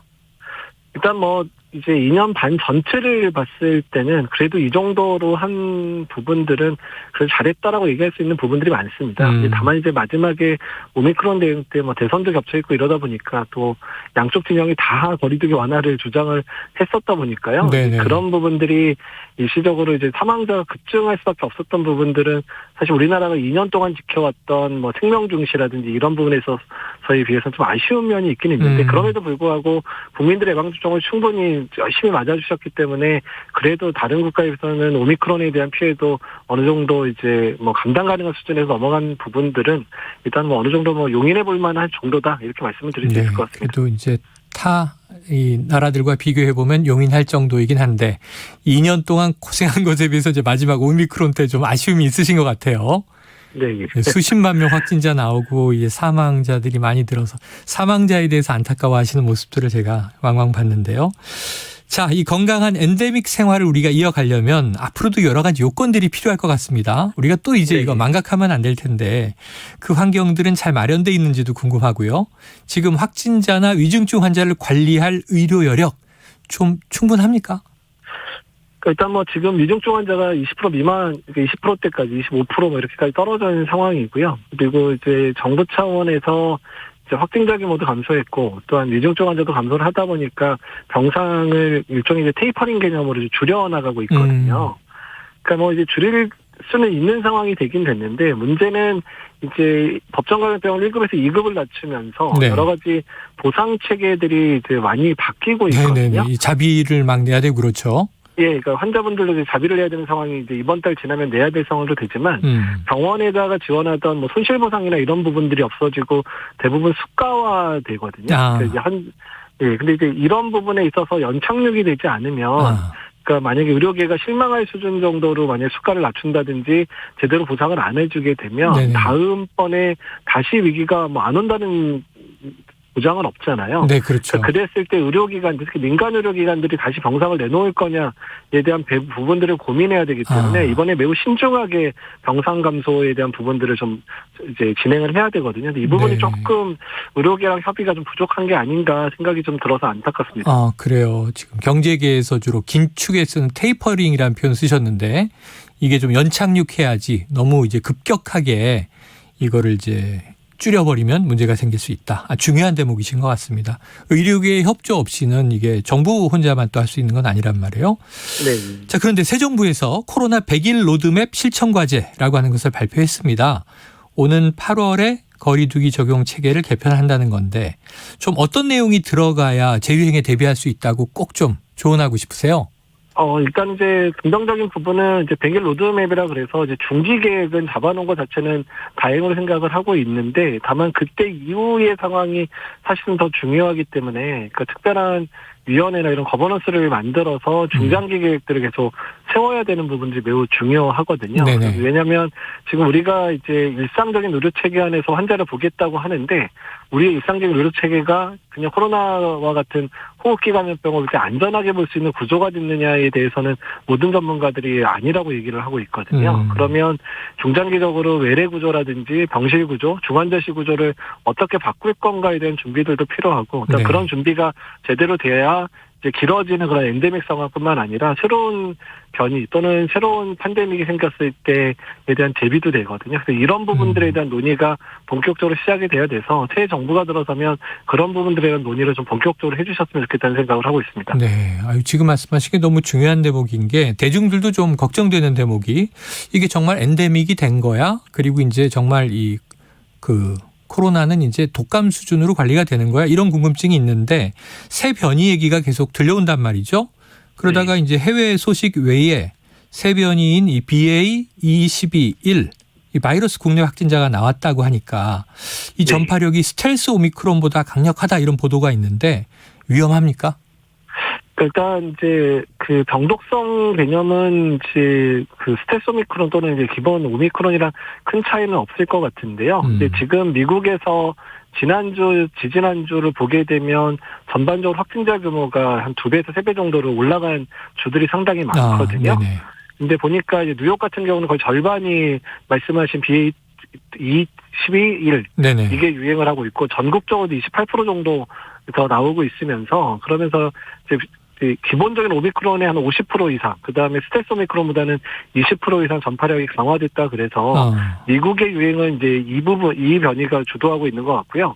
남아프리카 공화국 같은 경우는 이제 BA4랑 BA5가 그러니까 이제 오미크론 이후에 하위 변이가 더 나오면서 유행이 커지고 있는 상황이어서 어떻든 이제 오미크론 내부의 그런 이제 그 A형이라고 그러죠. 오미크론 내부의 A형에 의해서도 어느 정도 유행이 커질 수도 있겠구나. 이게 이제 백신 효과 또는 감염된 사람의 면역 상태가 떨어지면 언제든 유행이 올 수 있구나를 이제 보여주고 있어서 우리나라의 3, 4개월 이후의 상황이 이제 미국이나 남아프리카 공화국의 상황하고 이제 마저 떨어질 거다 이렇게 예상을 하고 있습니다. 네. 아이고 BA2 이게 스텔스 오미크론에 또 하위 변이가 있고 벌써 BA가 3, 4까지 나왔군요. 네. 자, 이 전파력이 강한 바이러스가 그런데 치명률은 낮다. 통상적으로 이렇게 반비례 관계로 얘기를 하시던데 이 새 변이 바이러스의 치명률은 걱정할 정도는 아닌가요? 네, 근데 아직까지 사실 이제 확진자가 많지는 않다 보니까 이제 예측은 좀 어려운데 미국이나 이런 데를 보면 입원 환자도 같이 늘고 있고요. 남아프리카 또 입원 환자가 같이 늘고는 있는데 폭발적이지는 않습니다. 그래서 병독성은 비슷할 것 같다 이렇게 생각을 하는데 다만 병독성이 떨어진 것 같지는 않은 것 같거든요. 그래서 그냥 기존의 오미크론 수준의 병독성에 전파력이 강해졌다. 현재까지 데이터는 이제 그 정도까지만 이제 알려져 있습니다. 아이고, 높아지진 않았지만 떨어지지도 않았다. 근데 감염력은 높아졌다. 이거 걱정인 것 같습니다. 그런데 우리는 지금 이제 실외 마스크 착용 의무는 해제됐단 말이죠. 물론 이제 고위험군은 써라. 50명 이상의 집회나 뭐 공연장, 스포츠 시설에선 쓰도록 돼 있습니다만, 자, 이 세변이 바이러스의 감염 위험도 높게 보십니까? 이제 미국 상황을 보면 좀 걱정은 되는데요. 네. 다만 미국이 오미크론 유행이 12월에서 1월이었거든요. 그래서 1월에서 2월 초까지라서 이미 3, 4개월 지났는데 우리나라는 3월, 4월이 피크였거든요. 네. 그래서 당장은 영향이 없을 건데요. 다만 7월, 8월 넘어가면 우리도 비슷해질 거여서 그러니까 지금 상황에서 저희들이 계속 해야 되는 거는 새로운 변이 유입에 대한 역학조사라든지 준비를 철저히 해야 되는 부분들, 또 어떤 대상에서 진단할 건가, 어떤 대상에 대해서 치료할 건가에 대한 이 약간의 이제 완화 국면에서의 그런 치료의 우선순위, 역학조사의 우선순위 같은 부분들을 준비를 할 때라고 생각하면 되실 것 같습니다. 알겠습니다. 자, 그런데 이제 코로나 여름이 이제 세 번째예요. 근데 여름에는 마스크 쓰고 있으면 땀이 막 나지 않습니까? 네. 그래서 이제 덴탈 마스크로 뭐 좀 바꾸거나 아니면은 또 좀 얇은 면 마스크, 통기 잘 되는 거 이런 걸 쓰시던데 실내에서는 여전히 KF94 이 등급을 써야 되나요? 일단 이제 정부 차원에서는 KF80 이상을 쓰면 좋겠다라고 얘기를 하긴 하는데요. 네. 그러니까 이제 미국의 연구 자료를 보게 되면 그러니까 필터가 좋으면 좋을수록 실내에서의 그런 위험도는 더 떨어지는 건 맞긴 맞습니다. 네네. 그래서 덴탈 마스크보다는 KF80이 낫고 KF80보다는 KF94가 맞는 건 맞는데 네. 다만 이제 접촉의 빈도라든지 내가 실내에 머무는 시간도 같이 중요하거든요. 그래서 이제 밀폐된 공간 안에서의 시간을 줄이게 되면 마스크보다는 오히려 접촉의 시간이 더 중요하다는 이야기도 나오기 때문에 본인의 활동 상태, 그리고 본인의 이제 기저질환에 대해 상태에 따라서 마스크는 너무 마스크 종류에 집착할 필요는 없다고 생각을 하고 있습니다. 어떤 거라도 최대한 이제 쓰시면 좋은 것이다.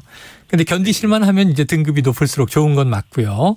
네. 알겠습니다. 끝으로 요거 하나 여쭤봐야 될 것 같아요. 코로나 확진자들이 워낙 많이 나왔지 않습니까? 네. 저도 확진됐었는데 그런데 이제 이후 일정 시간이 지났음에도 불구하고 뭐 당연히 이제 음성으로 돌아왔는데 간헐적으로 열이 오른다, 뭐 열감이 있다, 또 기침과 가래가 계속 발생한다 이런 분들이 적지 않으세요? 이거 후유증입니까?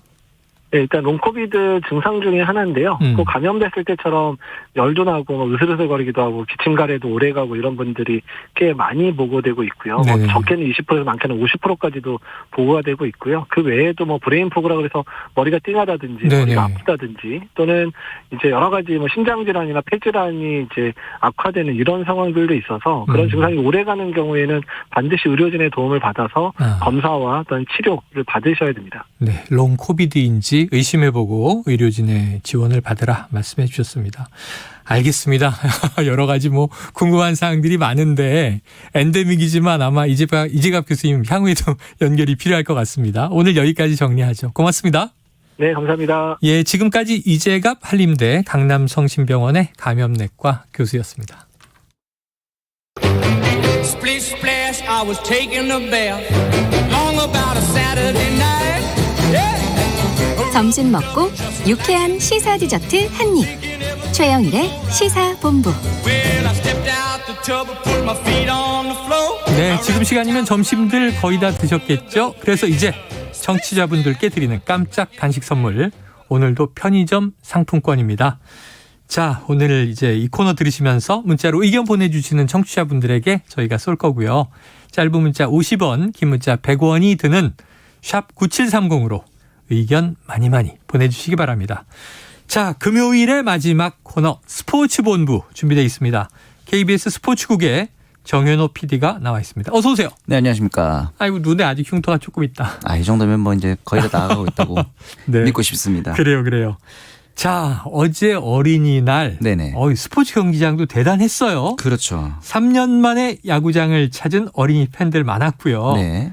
역대 어린이날 관중수 3위. 맞습니다. 이거 한 몇 년 집계한 거예요? 이게 이제 이렇게 어린이날 집계를 시작한 거는 좀 오래됐는데 이제 잠실구장에서 소위 말하는 어린이날 더비가 시작된 지는 생각보다 얼마 안 됐습니다. 2003년부터 이제 그래도 20년 가까이 됐네요. 하게 된 거죠. 네네, 맞습니다. 근데 20년 가까이 됐는데 해마다 했는데 코로나를 쫙 지내고 어제가 3위. 맞습니다. 야, 이거 대단한데. 그렇죠. 자, 이 항상 그 잠실구장은 어린이날 시리즈 LG 두산 같은 구장을 쓰는 그렇죠. 구단이죠. 네네. KBO에서 이렇게 일정을 일부러 짜는 거죠? 예, 앞서 말씀드린 것처럼 이게 처음에 시작된 거는 96년도에 일정을 짜다 보니까 우연찮게 이 어린이날 더블헤더가 잡히게 된 거예요. 네네. 근데 이날 해보니까 이게 흥행이 되는 거죠. 대박이 났어요. 그런데 이제 97년하고 2002년에는 이제 이런 걸 고려하지 않고 일정을 짰었는데 네. 그래서 열리질 않았습니다. 아. 그래서 2003년부터 KBO가 고정적으로 이 어린이날의 두 팀 간의 라이벌 매치를 항상 기본적으로 잡고 가도록 일정을 잡니다. 예, 짜기 시작했고 이렇게 되면서 이제 말씀드린 것처럼 이번엔 시리즈에서 역대 세 번째로 많은 10만 3천 명이 잠실뿐만 아니라 이제 각종 경기장에 집계를 했고 네. 특히나 이제 수원과 인천에서는 만원 관중이 들어찼거든요. 매진. 그렇죠. 이 매진이 지금 2019년 이후로 코로나 이후로 당연히 그렇겠지만 3년 만에 정규 시즌 매진이라고 합니다. 뭐 무관중 경기도 많았으니까요. 맞습니다. 그런데 이제 다시 풀리고도 매진 사태가 없다 그랬는데 아직은 좀 이제 관중분들이 걱정도 되고 할 테니까요. 네. 어린이날을 기점으로 그렇죠. 매진도 나오고 네. 더비가 대박이 났습니다. 네.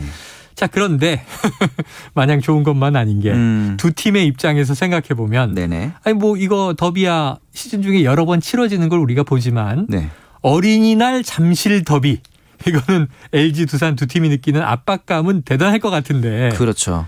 이날 대패를 계기로 물러난 감독들도 있다면서요. 그 2011년도에 이제 4대 12로 대패한 다음에 두산의 김경문 감독이 당시에 사퇴 의사를 물론 이날 졌기 때문은 아니지만 네네. 뭐 이제 전후 사정이 그 있겠지만 시즌에 쌓인 게 있었죠. 그래서 심지어 이 팬들도 이 어린이날 시리즈에 대해서 걱정 그리고 반대 목소리도 있어요. 왜냐하면은 이게 보통 패배가 아니라는 거죠. 이날 지고 나면 팀 분위기가 너무 안 좋아지기 때문에 데미지가 크다. 예, 그런 이야기도 있는데 어떻게 보면 또 이제 소위 요즘에는 팀 이름을 앞에 붙여서 뭐 두리니, 엘리니 이렇게 부르지 않습니까? 야, 그거 부르지 말자고 그러는데. 아, 그런가요? 왜냐하면 요즘에 주식 초보 주리니 또 골프 초보 꼴리니 네네네. 이게 이 리니가 어린이를 좀 비하한다 그래서 그래요? 어제 어린이들이 무슨 리니 이거 하지 말아주세요. 그랬어. 두리니 안 돼. 아, 그래요? 그런데 어린이들을 그럼 이제 뭐라고 부를래요? 두산 팬인 어린이들 이렇게.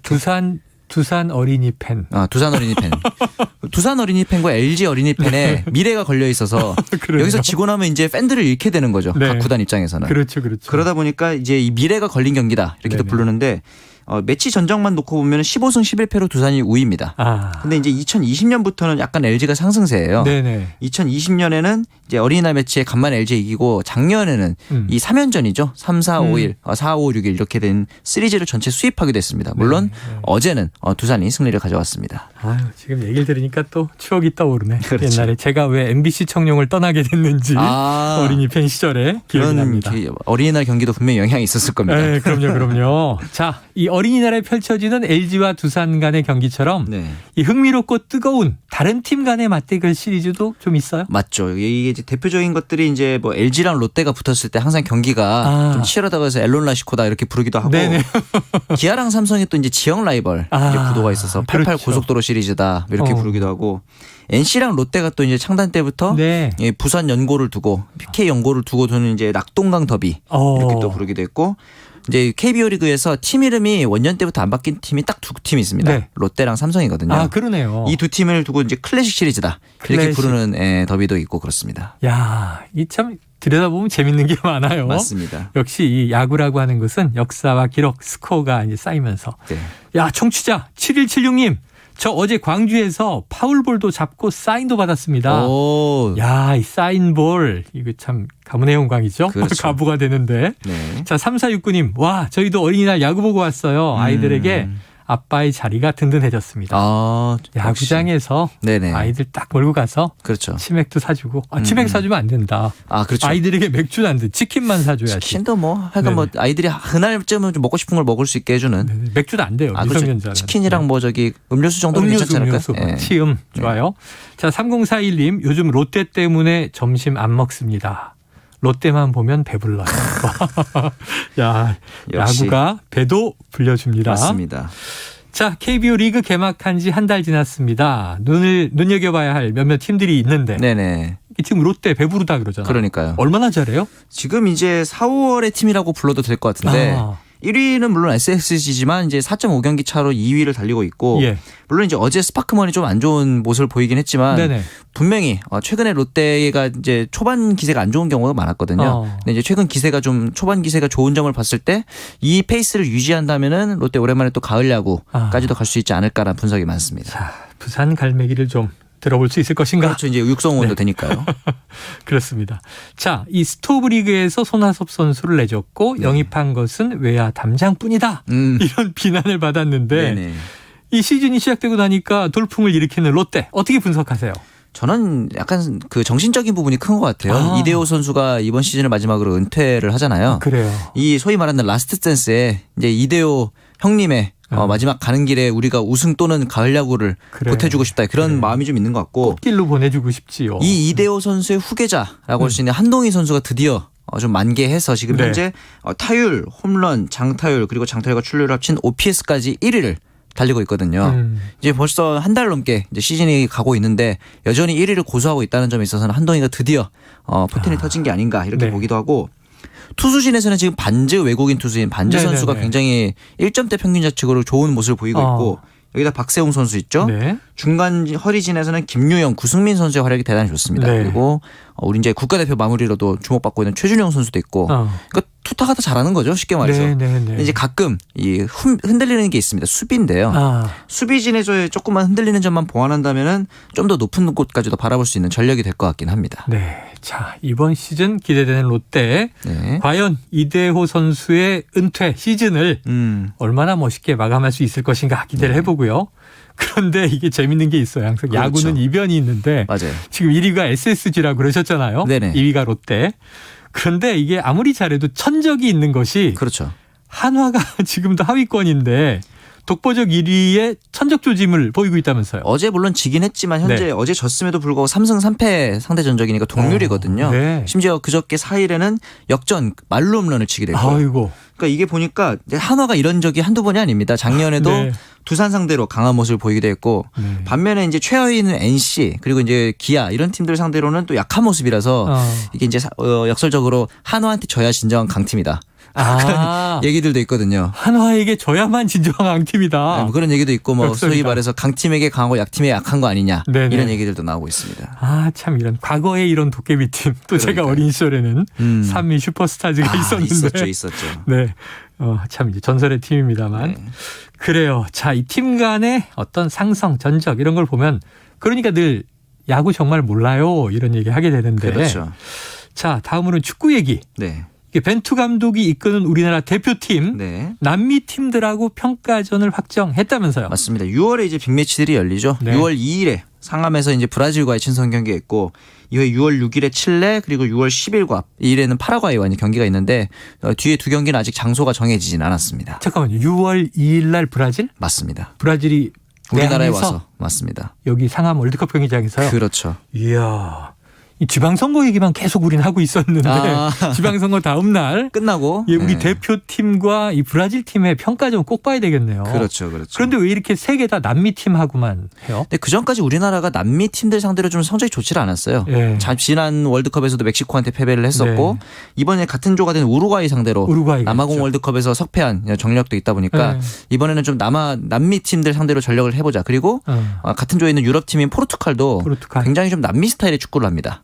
이런 부분들이 있어요. 그러다 보니까 좀 더 이제 남미 팀들과의 이제 경기들을 하는 것이 수월하고 거기로 이제 브라질, 지금 이제 칠레 이런 팀들이 파라과이 이런 팀들이 남미에 있는 국가들이 아시아권과 이제 같은 조가 되는 경우가 많습니다. 그래서 서로 이제 소위 말하는 이제 궁합이 잘 맞기 때문에 필요가 이제 충족이 된 거죠. 서로 전력을 좀 평가해보는. 맞습니다. 그래요. 아프리카 팀 하나 우리가 꼭 이겨야 되고 그런 것도 있죠. 포르투갈하고 우루과이하고도 아주 좀 아주 팽팽한 전적을 또 펼쳐야 되는 거라 맞습니다. 남미 팀 중심으로.